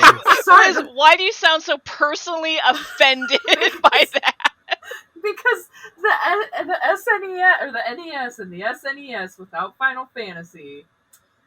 Sorry, that was sounds blasphemous. Yeah, this guy hates handheld consoles and Final Fantasy, Nintendo, and Final Fantasy. Yeah, And you can get me for the handhelds, but not for that. Final Fantasy was a choice that Nintendo made because because what they wanted to do was make sure that anybody who signed up with them couldn't sign up with their competition. And then porting it to the Game Boy just eats you up inside, doesn't it? So, okay, here's a quick question. I'm making that podcast just to shut you down. I'll see you there, sir. So, quick question. Yeah. The whole Madden, train heist story. Yeah. Is that part of the reason why there's just so many sports games between both the Nintendo and the Sega systems at the time? Because it's, inundated throughout the 90s. Everyone has a sports game suddenly. Partially of it. It's mostly the name recognition. Okay. Madden's game was more designed around quality at the time, back in the Genesis days, and so it's the hype train for that. And now what we have is that later, this has to deal more with Electronic Arts than anything else, but they start making games on top of their own games for that and releasing them yearly to update the rosters and such. EA Sports. Yep, it's in the game. something Shaq Fu. Yeah. Oh yeah. There we go. We all make mistakes. Hey, look, Nintendo and Sega wanted exclusives. Not everything they wanted to make wasn't exclusive. Shaq Fu is not one of them. Anybody can touch that. Oh god, I had Shaq Fu. How was not it? good. Oh, it is not good. It could be better. I'll put it that way. Do I remember right, or did I fever dream that they were considering making a sequel to Shaq Fu? Oh no, they I did, think- and it came They- out. Did It it was a really? Kickstarter for Kickstarter? a Yeah. program to do Shaq Fu too. It's more of a side-scrolling brawler, and Shaq has flaming balls that he throws across the screen. Well, that's normal. He has this in real life. Yeah, clip Talk that. about things that I want- nobody asked for that they gave us for, not for free, Mhm. I guess. But I mean, enough people put money into it. I think the people did ask for it. I think Yeah. that Shaq Fu was ahead of its time in emulating the future of what lag was like in online games. Oh.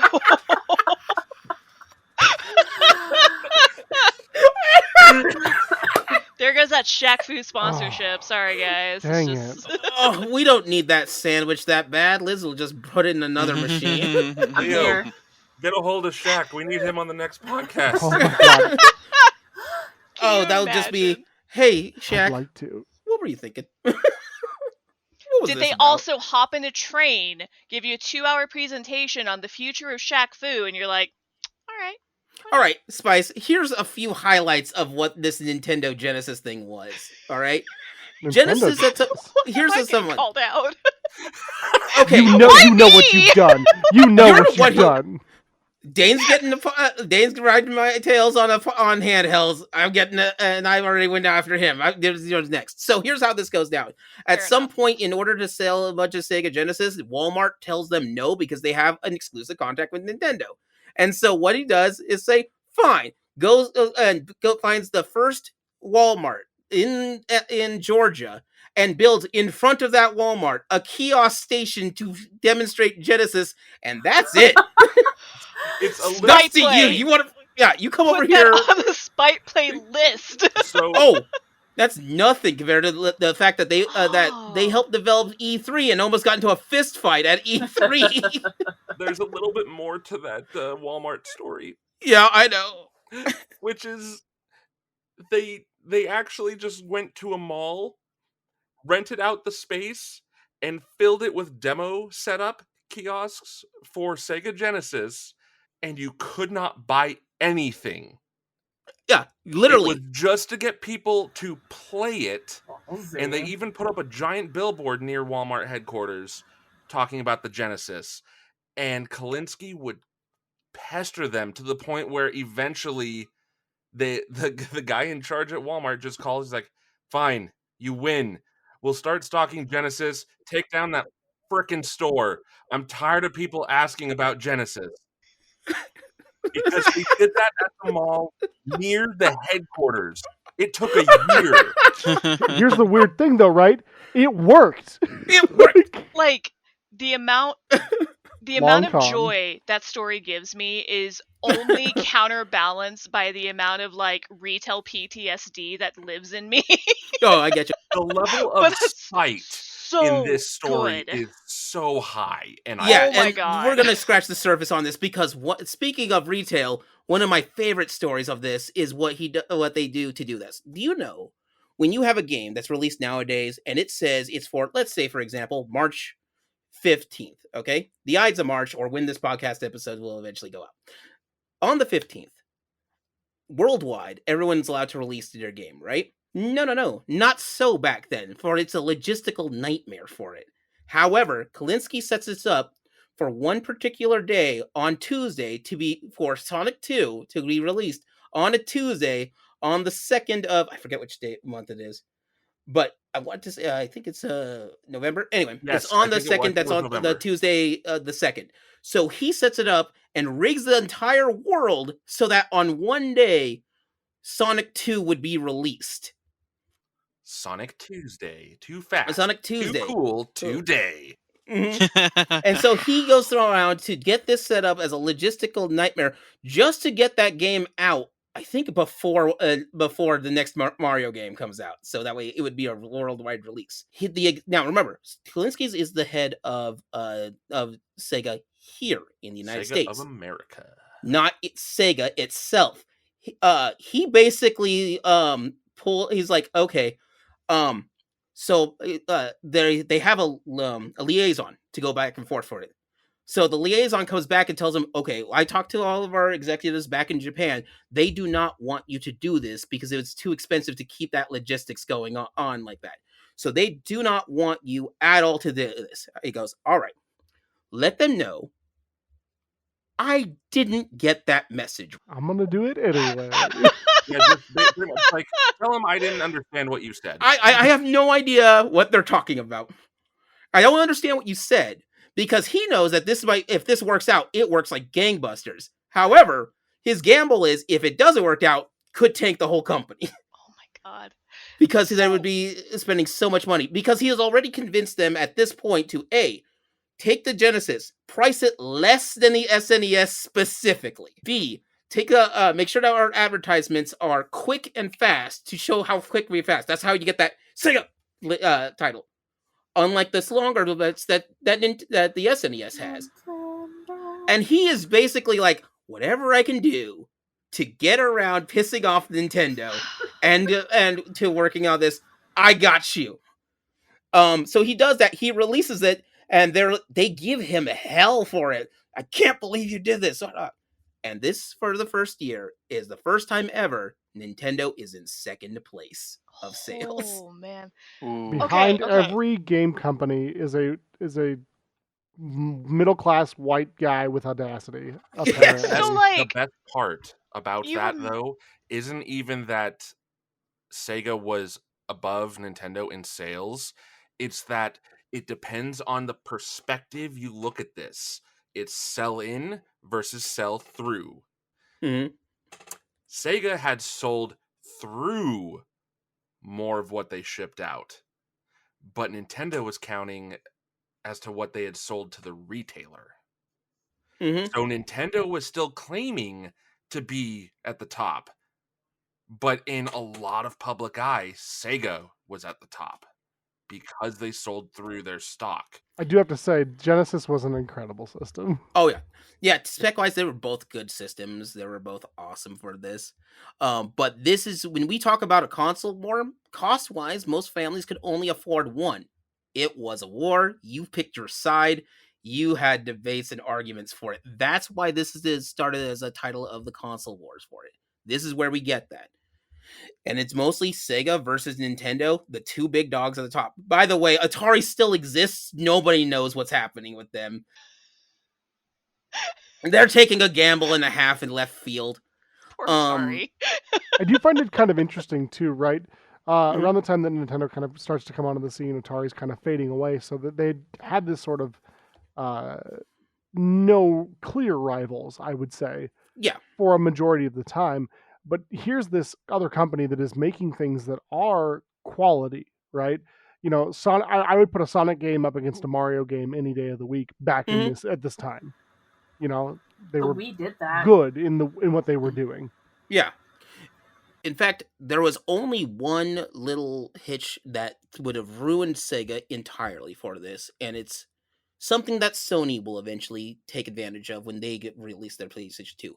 Backwards compatibility. I was gonna say Final Fantasy. Wait. Oh, No, they have Final Fantasy. I was gonna say Okay, we need disc-based to go system, back. but We need to refresh spice. you said Handheld consoles. I thought you were Wait, gonna say disc-based system, and I was like, I'm here. I love this story, and then I was like, oh, you said PlayStation 2. Great console. No, so here's the thing. If the Nintendo, their whole gamble was based on the Genesis, because spec-wise, the SNES isn't that much different from it, but there are differences if you understand specs. I believe the SNES has a higher memory capability, higher color scheme, and the Genesis at the time had a better sound system and a better, a brighter graphics outlook. Their processor speed, despite what people say about blast processing, is roughly the same. It is actually referred to as the spots on the leopard. Yep. They don't do shit. That sounds really cool. They sound cool. They literally flipped Yeah. through the spec manual and tried to see what would be catchy to do a slogan kind of thing for. And they found a thing, it said boost mode. And they reworked that into being blast processing for marketing. What does it do? Nothing. And here's the thing. Why does it work? Because our mascot is a blue super fast guy. Speed to speed. I get it. With the power of blast processing, you too can move at the speed of sound. They should have just called him Blast Man. They can't Shifted call to him boost Blast mode. Man because that's being copyrighted from another game. Mega Man. Bomberman. Look here, it's on like Donkey Kong. Oh man. But Oh, yeah, scratch so that, they wait, they get did own that. So before, because we're gonna have to do a part 2 at this point from time spurses, but before we get past this, What? we're gonna have to move on to the 5th generation. And by the way, because Spice loves spite in this case, that does not stop. Okay, Not okay. for this at all. Is this where But we get into here's the the thing. disc-based stuff? Here's the thing. So you remember how like crazy extreme every like video game ad was in the late 90s, early 2000s? Yeah. It was radical, it was extreme, like we're not like other guys, you know? I Mhm. thought that was just a marketing pitch, but the more you tell me these spite stories, I'm like, no, that's just the companies. That's just who they are. This is who they are on the inside. They thought it was a good idea to trash compact Pokemon for a commercial. Oh Yeah, true. god. To make them all fit into the tiny little cartridge. Yeah, Genesis constantly- does what It worked. Nintendo don't. Ah. Yep. Can we just But do an yeah. episode just on video game marketing? Yeah. Yes, we can. It's on my list. So here's where this gets kind of crazy for this one. We bump into like more spite stories because that's what happens during this. They try to get their hands on this thing. Sound system becomes important because that's how they ended up getting musical artists on their cells. Now, before all the controversy and such, a big name was Michael Jackson. Secretly, he made for Sega the music to the Ice Zone in Sonic 3. And he got changed his name to make sure he didn't get so people didn't know about it. But it was it was mostly a thank you note because he also got his game Michael Jackson's Moonwalker on there. It's for the Sega Genesis. So they are trying to get licensing for crazy amounts of things. The one thing I have to kind of give it up as far as SNES versus Genesis in general, the library of RPGs on the SNES is far exceeds. So the good. ones That's for why I'm the a Sega. JRPG slut, because But then Super Sony Nintendo. happens. They all just kind of. And storage capacity. Let's see. Because their big thing is going to be the rival. There's two big things in the war for the 5th generation. Storage capacity is most of it. In fact, game design in general is the most of it. Now, before we get started with what happens to PlayStation first, we got to go back to Activision. Actually, Activision, the head of Activision was at the time back in when its old days before he left. He wanted to make a console specifically for game designers. So he wanted to make a console that's for game designers that's used to basically promote their art, their abilities, and that could do more for it. What he helped design was the 3DO. Trip Hawkins. Trip Hawkins, yes. Trip Hawkins is if you ever hear the phrase like, "Man, I miss EA back in the day," that was Trip Hawkins' day. He did a lot to try to help out the developers back then. However, he left to make the 3DO because he believed that art for art's sake is important, and he wanted developers, and he was always on the bandwagon that video games are art and video games are in storytelling, and I understand this. What I don't understand is him trying to design his own game console. So the 3DO used large-scale laser discs to hold more space for its system for this. Now, when it held this more space for it, it allowed for more development for this. This is the first instances we're starting to get for 3D designed games. Remember, the Genesis is starting to put together a couple of things like the 32X bit and the other add-ons like Sega CD. Meanwhile, the Nintendo is trying to figure out how to work around to get to their next system for the next generation. The 3DO is already there. However, in order to get the technology that he needed to give the development, it was all going to be third-party developers, and to give their development the way that they could have everything that they wanted to, it was too expensive. It was a price point of almost $860 back in 1993. Would you like a car or this? If somebody could do the math real quick, what $860 is in today's monies? Everyone rush to an inflation calculator. Yeah. Who's got that bookmarked? Now, also the 4th generation for it, because of these things, it goes from 1987 to 2004. They didn't stop making SNES developments until the late 90s, and Genesis goes up for a couple more years later because they have a bigger influence in South America for their manufacturing development facilities. So, for inflation, does somebody have that number?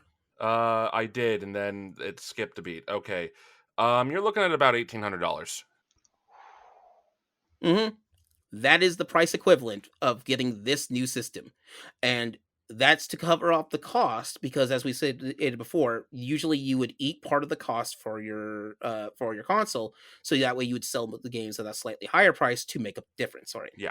The idea was you take a loss on the hardware to then make more money on the software. Or in a lot of modern-ish day consoles, so you can sell peripherals. And now Yes. you're like charging people for extra controllers and your Kinects and all the things. PlayStation Move. The big problem here is that everybody that was being licensed to manufacture these things did not want to take a loss on the hardware, because that's all they were doing is building the hardware. I saw a cooling system for the PlayStation 5 today. I Yep. was like, that's the wildest. Yeah, so they have this issue. We can talk about it later if Leo wants. We'll go to the second, because He that actually only is going to hates come up for that. handhelds. He's fine with PlayStation 5. Only handhelds. I've never had an overheating issue with my PS5, but I'm waiting for the day. I do know that there is a small issue that's been, or I say small, it's in quotes. There's been an issue that's been reported where the thermal paste, if you have it in the vertical mode, not the horizontal mode, the thermal paste is heating and cooling at the base of the chipset, which means it's not being adequately cooled Oh if you my continue to use it that Well, mine way. is So like is that what the this, cooling so- system's for? Maybe. I mean, Yeah. I have flipped mine into sport mode horizontal now. it was in vertical Yeah, before. mine's always but, been What like if you this. just 'cause I got don't have ice to run. packs? yeah, Oh, I mean, good lord! Just Don't ice let packs Spice and, touch like, this. I'd be concerned of the plastic No. melting. So you get like an old school fan, but you have it on lock so it doesn't turn. You hang ice in front of it and it blows on your console. Yeah. That does work better. Don't put ice on your console. Or do, but don't holla at me when it breaks. we here at GTP don't condone putting ice or sandwiches on consoles. Or in them, for that matter. Unless it makes a really good story. If it's a good story or spite play. Before this episode, we didn't have to have that warning. So with this, we're going into the 5th generation, and we bump into spite and problems for everything else. For Sega's issue is they don't want to invest too much on making another bigger system, except they're working on, in Japan, the Sega Saturn system. However, for our guys that we have right now, who's still the head of Sega Genesis in America, he does not believe in it. And he's right to not believe in it. It's not a great... He doesn't think that it could be the revolutionary thing that everybody wanted to. Now, the 3DO is now... The reason why we have to talk about the 3DO is because the 3DO is held as this... For major game development systems, is held as a warning to everybody out there. If you're going to do this, you have to know what you're doing about It's manufacturing. not the on it. legacy you want to have. Yeah, you don't want to have the legacy of, I made one of the most notoriously failed systems of all Don't do time. what this guy There's did. a TurboGrafx 16, Neo Geo from the arcades have their own system. Soldier Boy. Soldier Boy. Soldier Boy What gets was a the one system. Yeah. Soldier What was the game. one system that was supposed to be like virtual reality, but ended up giving people migraines? Oh, Virtual Boy? Virtual Boy? Thank you. Yeah. Yes, Virtual Boy. Don't be that. There's your handheld. I had one. It was awful. How many ended up in deserts? None. Not as many they as How ended many up burning people's- 3DOs? All of them. Actually, no. Nobody... none of them went to deserts. They went to somewhere because nobody could move those products. A warehouse in the middle of nowhere that no one's found yet. Which has been buried in a desert at this point. Spice, we put our top men on it. Oh, Top men. Men. Now, Of course. here's the thing. For Nintendo, they knew that so we'll get back to some spite on this. For Nintendo, they knew that their next console needed to have a better sound system because Genesis was kicking them in the sound system department. In the genitals. Would in the where? In the where? Would you say they were getting kicked in the Genesis? I'm glad that everyone else also was like the genitals. No, he was going to say Genesis, The guys. Gen. God. Anyway, so what happens with this is that they have a liaison there who's going to tell. It was like, okay, I've been working with a company that wants to help develop our new sound systems and such for our systems, and that's going to be Sony. And all right, Nintendo, I worked well to get this. Do you remember the guy's name who was the liaison for Sony on this one? So the father of, okay, yes, actually, the guy that spoke with Sega and was trying to get stuff going with them too was Olaf Olafsson. Olaf Olafsson, yes. So he was the I guy think on he's- Sony's end. He's the guy on Sick Sony. name. So It does sound fake, but he released a book, I think, Yeah. in '94. Is So there here's the masking thing. tape over his name? You know, Icelandic, I don't released a know. book. Here's the thing with this, right? He helped. One of the things that he got to talk to was Rare Entertainment. Okay, I think it's Rare Entertainment. Anyway, it's the development company Rare, and their famous game is Donkey Kong Country, which revolutionized Super Nintendo because it proved that Super Nintendo had an expanded lifespan. They thought it was about to be dead until Rare came out as a to show them a concept that no, we have more that we can do with the SNES. The power of pre-rendering. The Yeah. KC was so good. And so because of that, they extend the lifespan, which also means that the SNES they don't have to develop their next console for a while because it's already doing well, and we can still pump out some extra games. Gives you a couple of extra cash flow that you're needing. So here's where this was. So Rare is a company from the European Union, from England, I believe is where Rare's from. Also, fun fact, one of the things, it's not just a joke, their name Rare is because they rarely develop games. It takes them years to make one game. They asked them to do a Donkey Kong game a while ago, and then when the SNES was first coming out, which is why there's not a Donkey Kong game at launch. I love that there's And then they come back later, here you they're go. self-aware enough Revolutionize to be like, your system. Gotta go. they're self-aware enough to be like, yeah, we know what we are and what we aren't, so I Well, admire that. Their big game that they had before that was Lemmings.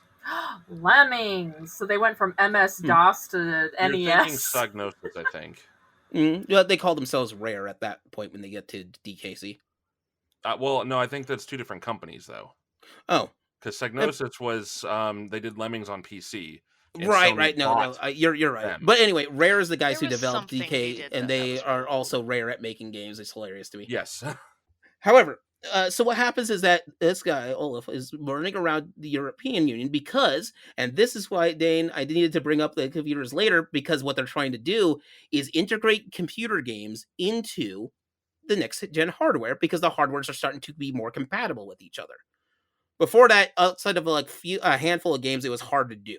But SNES gets to prove that when they work with its software to do Doom for the Super Nintendo.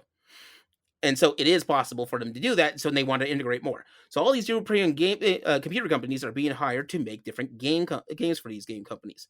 So Olaf is sitting there, yep, I've got this in the bag. They go to a video game smorgasbord, to one of those E3s. This isn't E3, I think it's CES. And Nintendo comes up, and Nintendo is going to announce that they're going to partner for their new system, their audio system. And the guy's getting up, yep, I helped them out get with Sony. And all of a sudden you hear in the microphone, Philips. We're working with Philips RCA. Philips RCA is the company that we're working with. Now, everyone else in the room is clapping and like, oh man, this is because RCA and Philips are well known to each other. Here's Olaf. I will fucking remember. Yeah. This. He just sits back and just seethes for a moment. Uh-huh. And then he's like, well, maybe now I can get Sega to go on board. Mm-hmm. That didn't happen.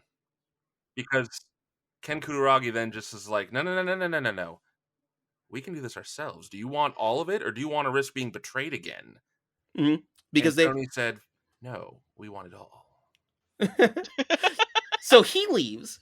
He goes to Sony, and he comes back. Here is the name of the project he was going to have for with Nintendo. It's going to be called the Nintendo PlayStation. And so just to spite their ass, That sounds he calls familiar. it the Sony PlayStation. And he knows that he's not getting much credit on it. He don't care. It's nuts to that guy in particular. Screw you. Spite play, spite number. Oh yeah. Are we gonna just skip to the first E3 now, Leo? If you want to do the first E3, yeah, you know that would tell a little bit more than I do. Oh, okay. So first E3 comes around, and Sega of America is literally strong-armed by Japan to make a surprise announcement. And that surprise announcement is that the Sega Saturn is available now. The problem was nobody was prepared, least of all Sega. They didn't have enough systems.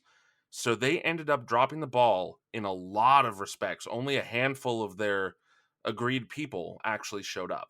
Only a handful of people actually had the systems to sell at the time. Mm-hmm. And they announced that the price would be $399, available now. Then, they go on their way, and it's kind of like, that's okay. Well, we're here. We can't go buy it now. What's going on? And then it's Sony's turn. And this is the most spiteful individual because the man at the time in charge of Sony Computer Entertainment, his name was Steve Race. This man is known specifically as the one and done. He has basically spent a year at each and every previous game company he has worked with. And he is maybe halfway through his year at Sony. And the entirety of that first half, he has just been given a limitless pocket to, for the lack of a better term, fuck with Sega. It's very unfortunate. So he has this big speech prepared, for his event, and he goes up on stage. You can find footage of this on YouTube. It's excellent. And he looks down at his speech, looks back up at the crowd, $299, and then just walks off. That is the biggest verbal middle finger you can give, because he had a whole speech, and he killed it just by saying the price. That's amazing. And there is footage of this readily What year available on the YouTube. was the first E3? 94, I believe. Yeah. Okay.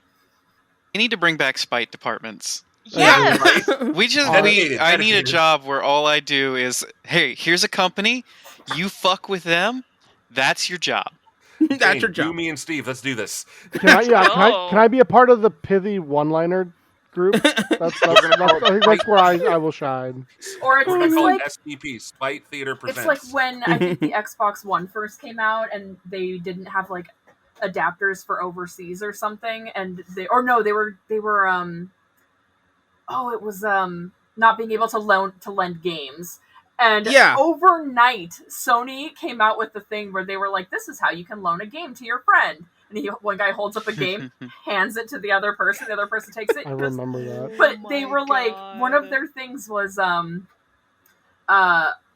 because Xbox won't, or something like that. And it's like, I think I'm with Ashwood on this one. We need this to come back. I just remember that being I need this. It was overnight. Like, it was day one. Xbox One had announced its thing. That dude shot himself in the foot because he was like, well,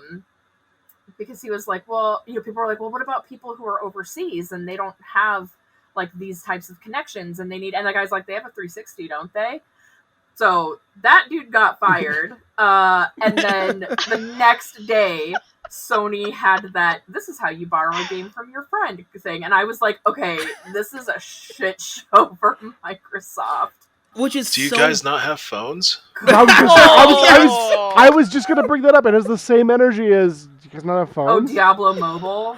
Oh, yeah, that was Diablo. Diablo Immobile. Yeah. It's from 1995. I was off by a year. Mm-hmm. Yeah, no, it's 95 is when they developed. Which is funny because here's the thing with these guys. As spiteful as they do work together when it's a common goal. E3 was made originally from the heads of some of these corporations, because they knew that they wanted to have an electronics expo that was separated from regular gaming electronics. They just wanted it to be video games only. Ironically, and so they did this. Similar heads of these companies murdered E3. Yes. I thought you were going to say murdered each other, because, like, as much as the ante keeps going up every console gen, I'm you just don't remember- waiting for, like, murder mystery. I mean, Spice, I know- technically, they almost did. They ousted a bunch of addresses on accident. Ooh. Yeah. Spice, I know you're young, and you probably don't remember the console wars gladiatorial pits, but those of us who were there remember. Oh, Every me and time Kai I have close done my our time eyes. in there. Yeah, That's where they practice their train jumps, right? To Yes. go from train to train. among other Oh. things. Cool. Oh yeah, cool, no, cool. it was so.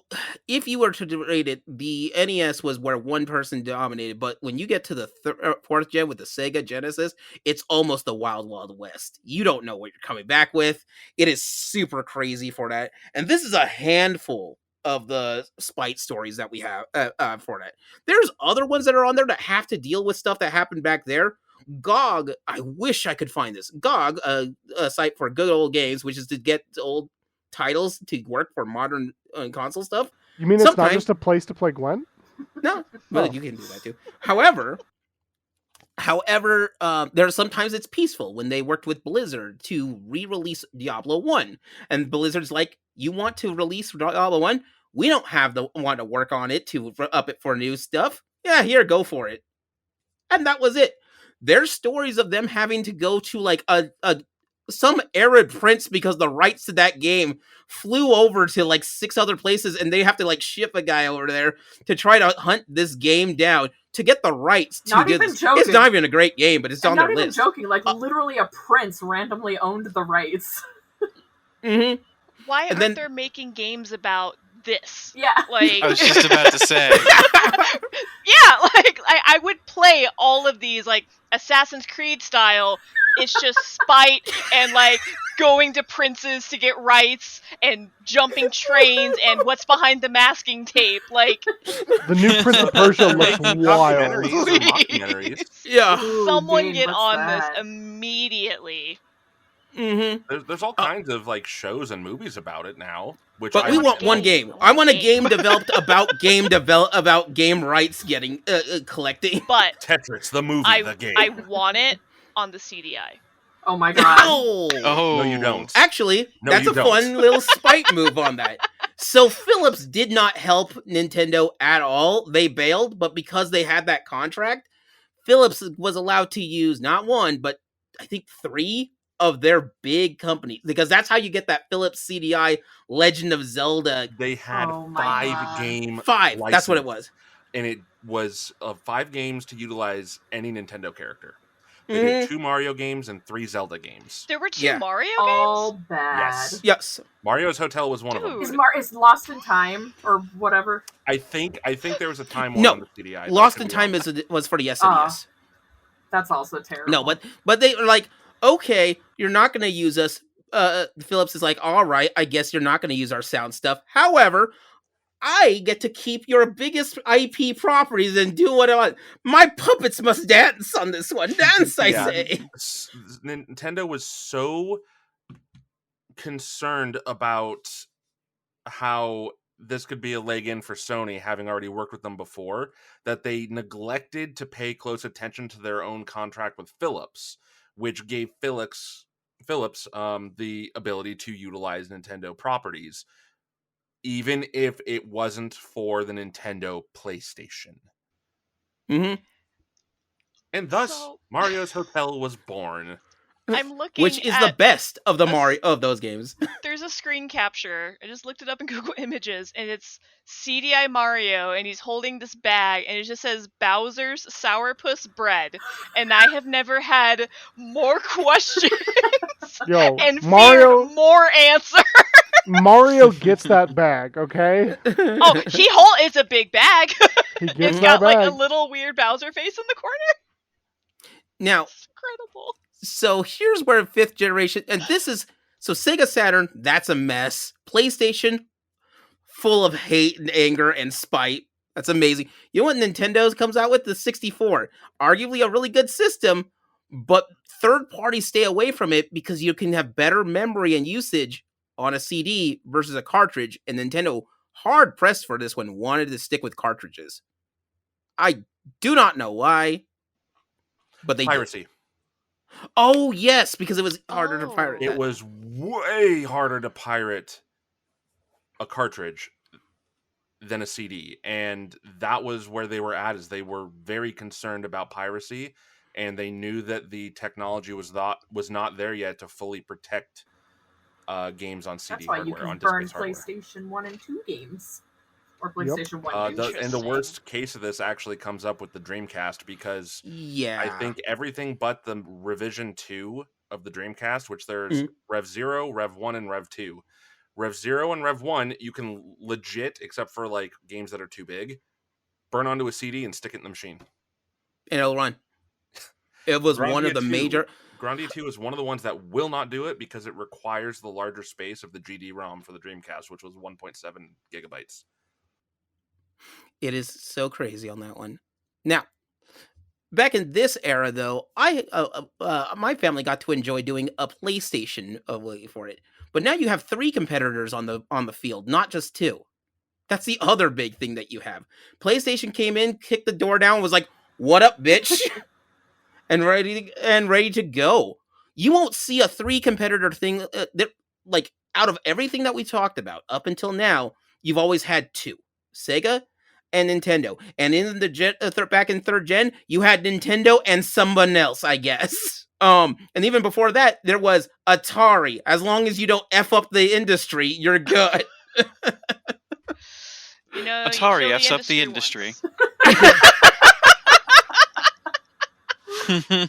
No, what was that special, the term in Japan for the video game crash? Atari Shock. Atari Shock, yeah. Yeah.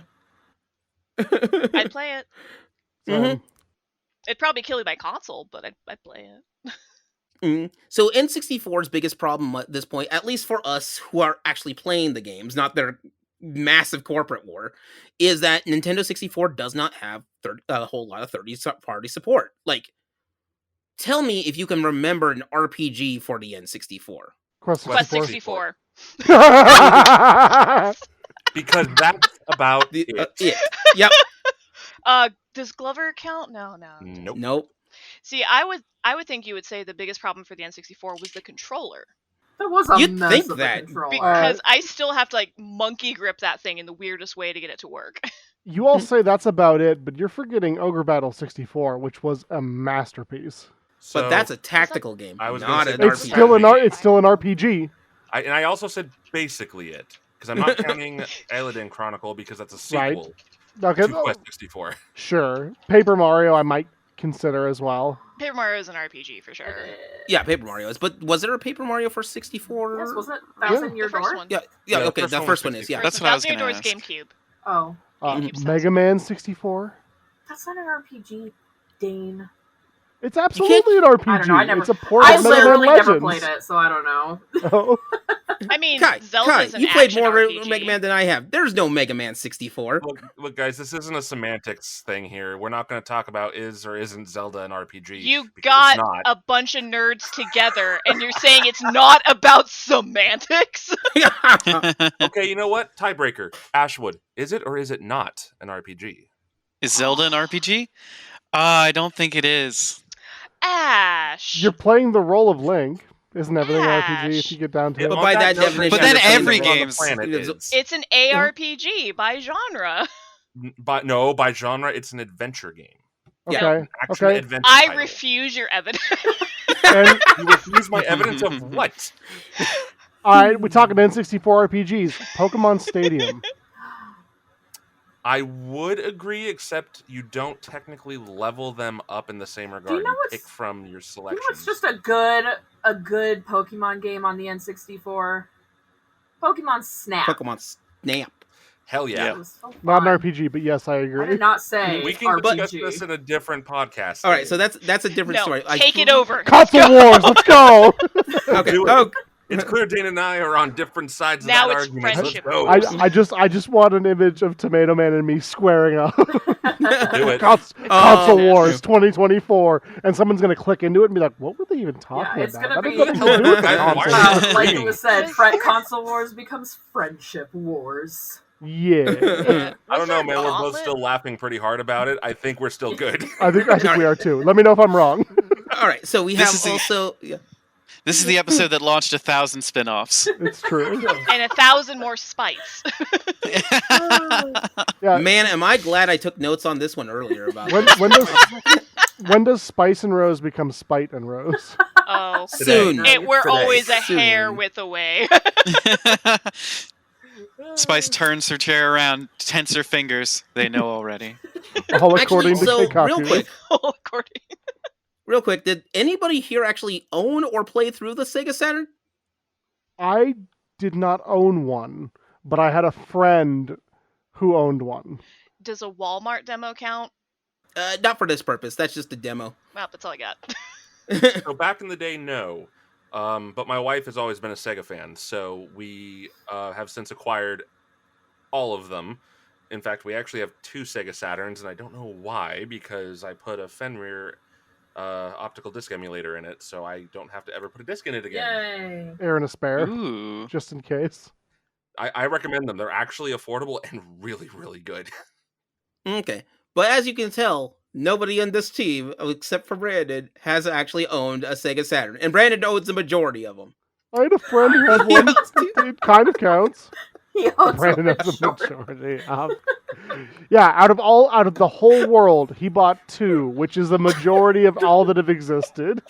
There's only one other one out there. Which is at least 50% of what exists. Yeah. 51%. Oh, Yeah, and that then begs the question, Ugh. is it 4.1 that are out there? Where's the 0.1? There's only 3 that were It's in made. storage. Is it Um, is it the optical drive I took out of my other it Saturn? is. It is. Okay, so yeah, this is where Spice we you have needed. the spites and these debacles. But now, PlayStation at this point, honestly, for a console, day one, it hit the ground running. What is it? I'm trying to remember what's day one things on this. I know it was like either it was late Oh, 2000, Warhawk. early Warhawk was 2001 really good. for oh no, we're on PlayStation still, never mind. We're on PlayStation, yeah. Wait, Warhawk, Twisted Metal. Yeah. PlayStation 1 launch games? Yeah, launch yeah, titles. Warhawk was definitely like the big push, I remember. Kinda, do you have anything on that one? On the Warhawk or Oh no, specifically on launch titles for the PlayStation. Because I know you owned a bunch of them. When it came out. Well, I mean, Warhawk is one that pops in my head. That's because I think Resident Evil is not in the I don't think it's a original first gen launch stuff. title, but I'm it trying was to an think of early one. the difference between launch versus ones that were super early, like Assault Rigs or. Like launch window would be like the first 3 months. They had RE1 was like 95. No, it's 96. 95, right? No, They 96. had a 96, Dynasty but only Warriors in real Japan, I early think. for PS1. Dynasty Warriors Right. 2, I think. So I have the list of launch games for the USA PlayStation. If Yes. you want me to read that. Okay. So for the States, the launch titles were Air Combat, Battle Okay. Arena Toshinden, ESPN Oh, that was a Extreme solid one. Games, Oh, okay. Kiliak the DNA Imperative. Keelik, yep. Oh, is that okay? I think so. You want to buy one? I Reading have a and copy saying in the are two other room. different things. NBA Jam Tournament Edition. Oh, and the Agen's a hot ticket on, especially in Boom arcades. shakalaka! Power Serve 3D Tennis. The Raiden Project. Rayman. Okay. What was the Raiden project? That sounds familiar. It was a top-down shooter where you're in a jet. Bullet Hell, yeah. Yeah. So it's It- one of the Raiden It's like Ray okay, Crisis. yeah, yeah. Which you would I see in remember that arcades one. a Yeah. lot. Ridge Racer. I played that Ridge one. Racer! I know the Street- meme more than the game. Street Fighter the movie. The game. The game. Yeah. You have to say it. Oh, it's like always- a Tribe Called Quest. You have to say the whole You have thing. to say the whole thing. And Look, Total Eclipse Turbo. I'm an you- apologist for Street Fighter the Say- movie, so... How many of us was about to go with Total Eclipse of the Heart? Total Eclipse. Yeah, raised my yeah, hand. me, Ashwood, Joyce, about half of us. Yeah. Yep, yep. Mm. How could you not? Yeah. Yeah. Okay. Sorry, I so think I was thinking of the PlayStation 2 for Dynasty Warriors 2, because that was not out on PlayStation 1. there is The a first Dynasty game Warriors was for on it. PlayStation Yeah. 1. Kai showed it to me back in the day. It's a Street Fighter game. Yeah, the first Oh. Dynasty Warriors was PS1, and it was a fighter Yeah. before the hack and slash of Dynasty Warriors 2 onward. And then they actually got their shit together and made something really, really fun. Mhm. Ooh, All right. The surprise. Fire Dynasty. Emblem one. Dynasty Warriors was my Madden. Yes, same. Yeah, oh, snap. Same. But yeah, I Like- get you. Let's be honest, I'll Whose call train myself did out a you little jump bit here. into? That is what I didn't jump into anyone's train, but Dynasty Warriors is the game that got me to read The Romance of the Three Kingdoms. Aw, Mhm. Ooh, okay. Like I love that. it was a 1-to-1. Like I played this, I was like, this is awesome, and then I read the book and I was like, this is also awesome, but not at all the same thing. Should I read the You know book? That sounds like what me and Liz are experiencing right now with a different thing. Oh yeah, we Mhm. can. I was about to say it, then I was like, oh, Yes. we can't. The Thing. The Thing The thing. The thing. is We're gonna know Romancing more about of the the Thing. Three It'll come out Kingdoms later. worth reading, Dane? If you are a fan of history, yes, All absolutely. right, I'll get it for Damn Leo. it, Dane, now I have to go get that book. It's so good. It's a classic. Honestly, that Tale of Genji and Journey to the West. Those are my I top love three. Journey to the You read West. Telegenji? Oh yeah, Oh, I have a copy Yeah, of it somewhere. Journey to the West is so Didn't he good. fight a giant crab? That sounds right. It's been years. I read it in high school. You gotta get the giant crab for maximum damage. Yes. It's historically Shake. accurate. That's a Genji 2 reference. Oh, Yes. what is it? No, it was they announced it on E3 and it became maimed like hell. Yeah, Genji Oh, that's 2. gonna be. Yeah, Does it get you too? Yeah. This game is very historically accurate, and then later on, and then you have this giant enemy crab, and you attack its weak point for massive damage. Massive damage. That's right. Okay. I remember doing So with that. this, I'm going to wrap this up here. We'll do another wrap this up here because we've gone long and we're only halfway through the gen. Oh dang! Well, over half. Well, So what about I those handheld ones, Leo? yeah, we've cut out a Where my big handheld's portion of gaming history here. okay, once again, Dane, you are getting your handheld podcast. I've got notes and I'm ready to go with it. I just need to finish it all up to get it together. Love you, Leo. Because here's the thing, especially just so Dane knows, I was paying attention. Yes, you have the links, you have the Game Boy Pocket, Game Boy Virtual Boy, which will eventually burn your retinas. Okay, all right. I think it's partially why there's I'm others. blind, to be honest. Game & Watch back That in and the Virtual 81. Boy. Mm. Yeah, don't worry. It'll have its heyday, especially when we have to talk about the Cold War and how Tetris has become a mass thing. Also, why just because you have a mascot doesn't mean you need to have a mascot for your original title. Because that's how Game Boy does it. Instead of its launch title was not Mario. Its launch title was Tetris. Oh. But they had to go through some hell to get the rights to get that game, and poor guy couldn't get the rights to the game for what, a decade and a half later. The actual owner, or creator rather, only got the rights back because his friend helped him purchase it back. I'm just saying, Yep. the book The Tetris Effect goes into all of that. Also goes into the psychological benefits of Tetris, because it can actually Yep. help people with PTSD and things like that. And the book is very phenomenal. It's called The Tetris Effect. I read it. I recommend it. So what Okay. I'm hearing is spin-off podcast book recommendations. Yes. Well, let's be It honest. doesn't need to that be a theme spin-off. song I'm working hits. on that. That theme song hits every It's time. a Russian opera. It's the Tetris theme now. All right, yeah, it's a Tetris thing. It's It a knows Tetris what it's thing. about. Like it So may have started out as a Russian opera, but it's the Tetris theme now. All right. So before I close this out, I want to know what is everybody's favorite console between the first all the way up to the 5th gen. You can't go to the 6th gen. That's for another episode. I was actually going to suggest that we go over this with everybody, especially our special guests for this one. Yep. So, Leo, you're looking out. Could you Yeah. break down where the 5th gen ends and where the 1st gen starts? Sure. So the 5th gen For our listeners, in case, we covered a lot of things. I just we covered a want to lot make of sure. things. So just to let you know, the 1st generation would be the Odyssey, ColecoVision, the Coleco. The 2nd generation, for those who in the know, is going to be the Atari 5600, the Intellivision, and I think, but the Atari 800, and there's a couple of other Atari ones in there, but they're not as prevalent as the 5600. Kai and Dane might fight me for that because they had the other Atari games.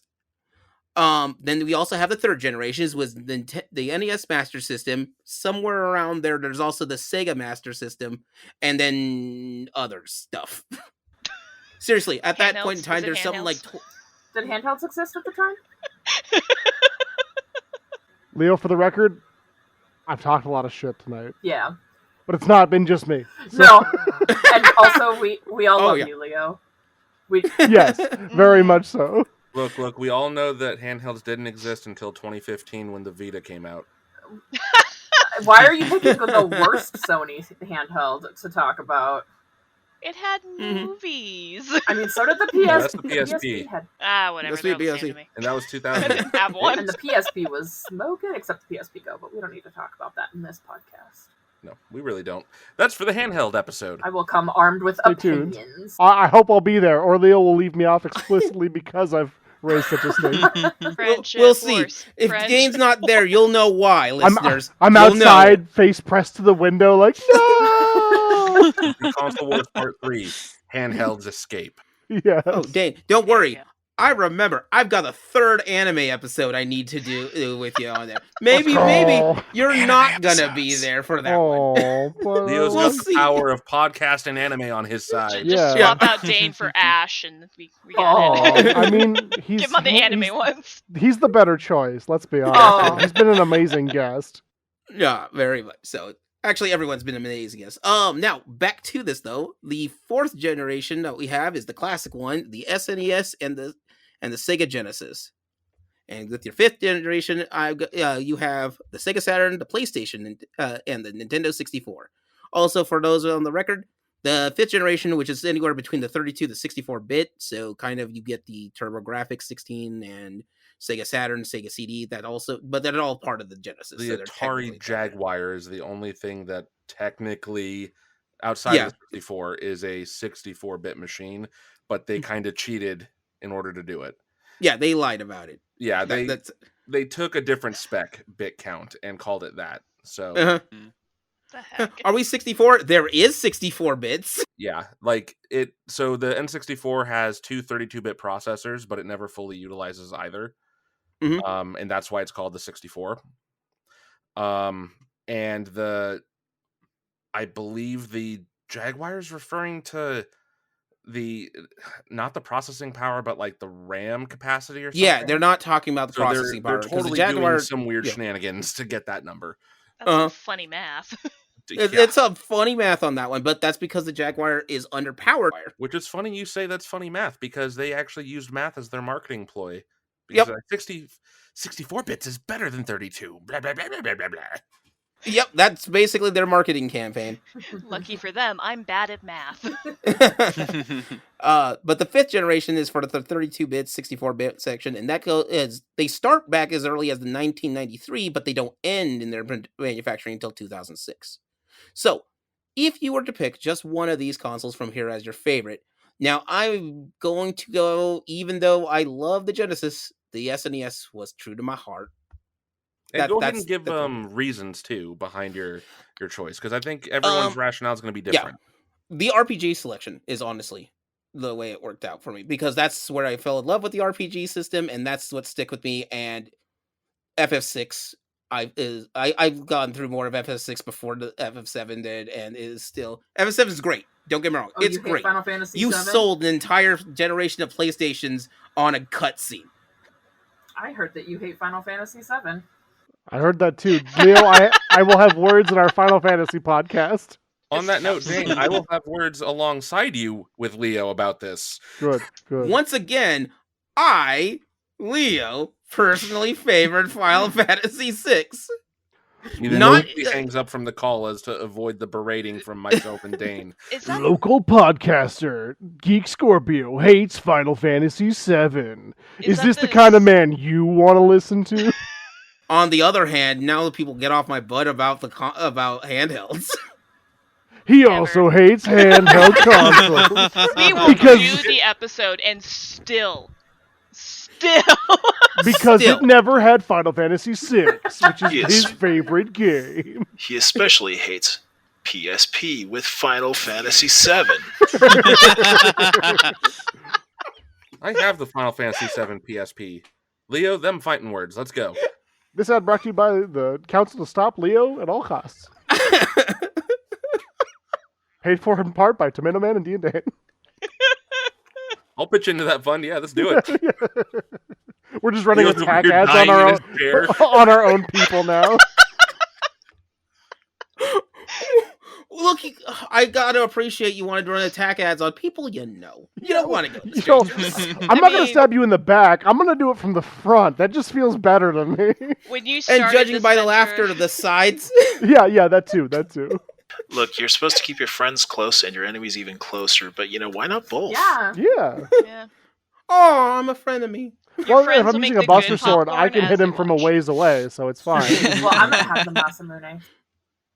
Ooh, Okay. that's fair. Also All weapon, right. also good choice.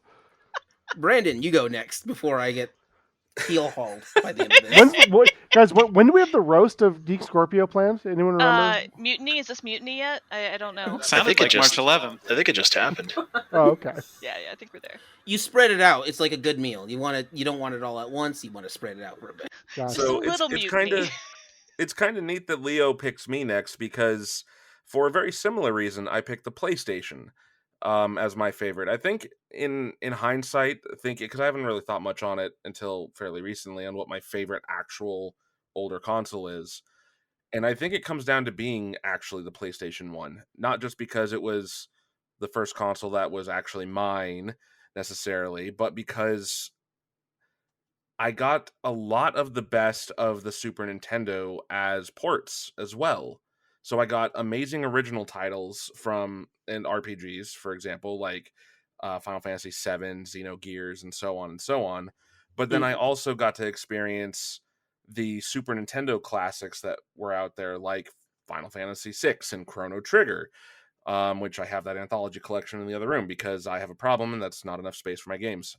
Yeah. So, I mean, I think it was like the perfect blending of spaces in a lot of respects, and it was also a console for a lot of firsts. Fair.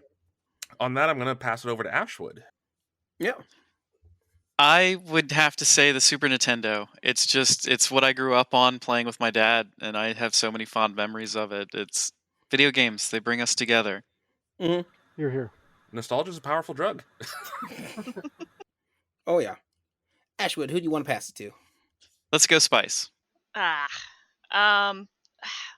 It's also kind of the nostalgia bid for me with the 64 because you always remember your first, right? But also like the games on that system, the Goemon games, bar none. The two Goemon games on the N64 are still some of my all-time favorite games. Like sometimes even above some of the Zelda Oh titles. damn! There really isn't anything quite like those games either. So. Yeah.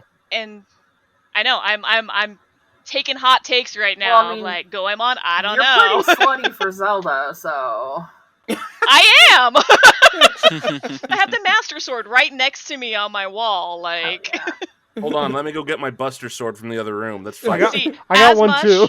as Liz Nice, is a fair five. slut. Liz, you can be my FF slut, and I'll be your Zelda Okay. slut. Hell yeah. Besties.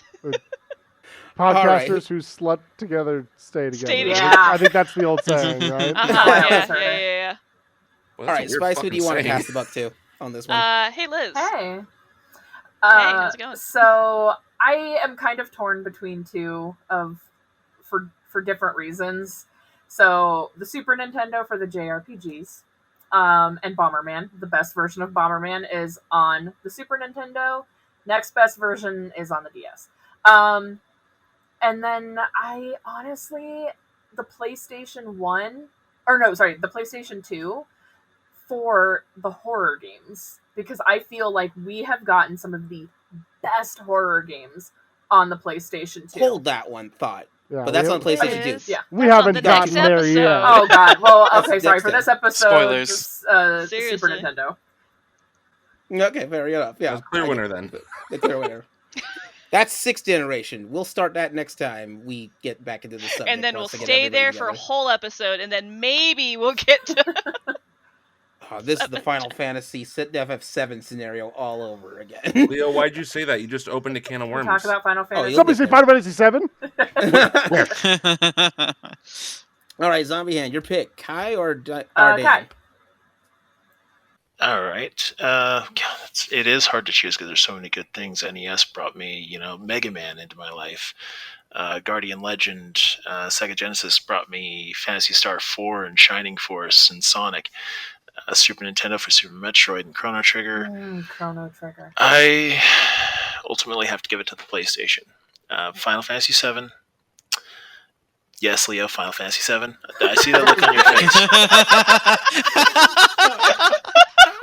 Somehow Kai Parasite Eve. dishes it best. Yeah! Parasite Eve was fantastic. So good. That was Silent Hill, my favorite horror game of all time to this Silent day. Hill 1 just destroyed my ability to sleep for a while, and it was so good. Xenogears.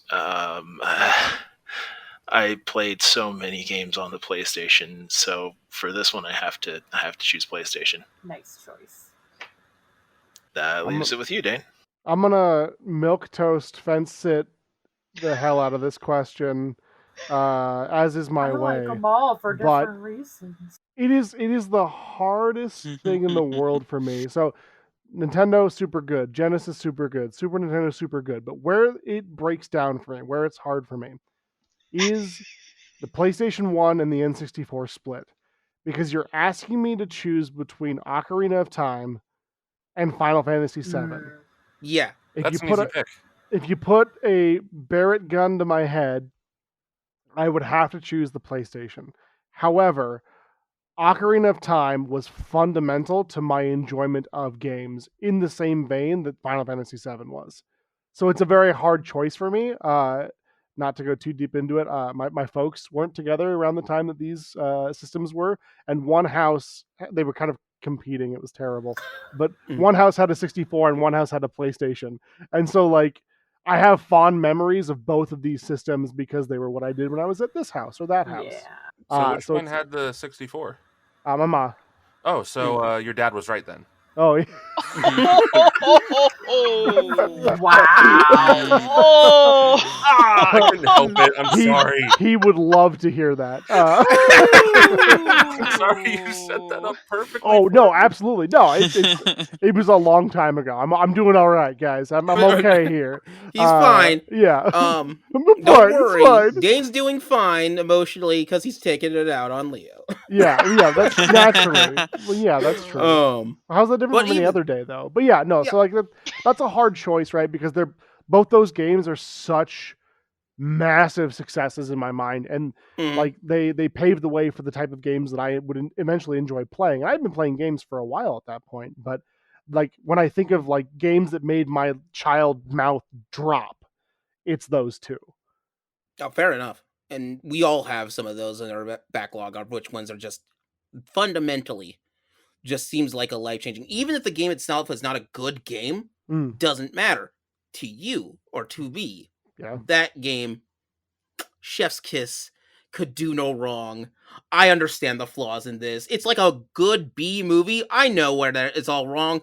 I want this, and I want to stick with this. Similar This is vein. Saturn. As I said in the Isekai episode, or the anime episode that I said where I talked about Isekai, they're trash, but it's my kind of trash. Like same with games, right? Where like there are plenty of games. Airgees is the worst fighter I've ever played, but it had Cloud and Tifa in it, and it was incredible. Did you play the Bouncer? And Vincent. Yeah. And Red 13. No. Yeah, and but Zach. I didn't play You them didn't play the Bouncer? Why not? because I got They're not Cloud. That's Tifa? all I need. Yeah. Cloud and Tifa. Like, what more do I need out of a game? Red Honestly, I think Until now, I didn't even know Red 13 was in the game. He's an alt skin for the wolf character. Again, didn't even know. I'm not sure that. Just like how Zach is an alt skin for Cloud. So Yeah. We call them Echo Fighters these days, guys. Come on, get with it. That's true.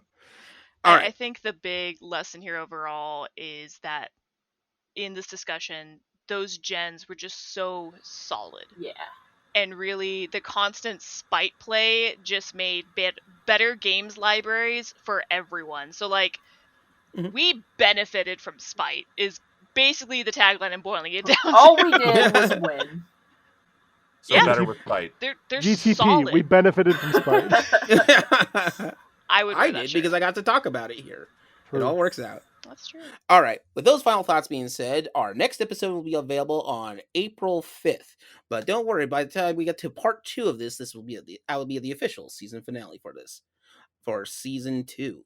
And I can't wait to see you guys all there. I'll make So sure is part everybody- 2 going to see be if everybody's there. the season finale or the season starter? The part 2 is going to be when I officially have the season finale or season starter, whichever one I decide. Probably the finale.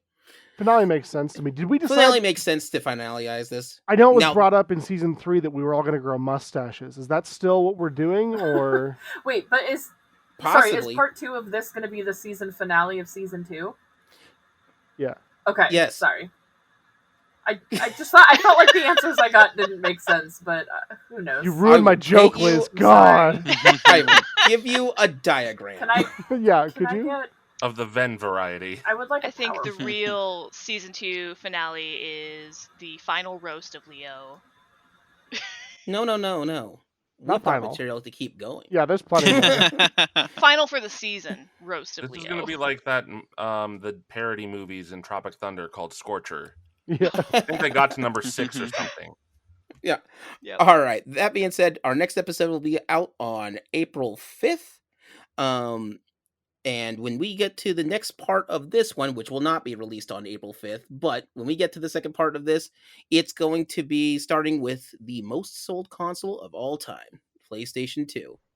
That being said, thank you everybody for listening to us. This is Gaming Theater Podcast, logging out. Bye everybody.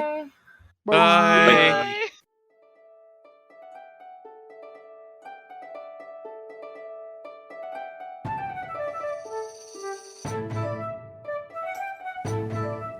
Gaming Theater Podcast is hosted, created, produced, and edited by Leo Garcia, the Geek Scorpio.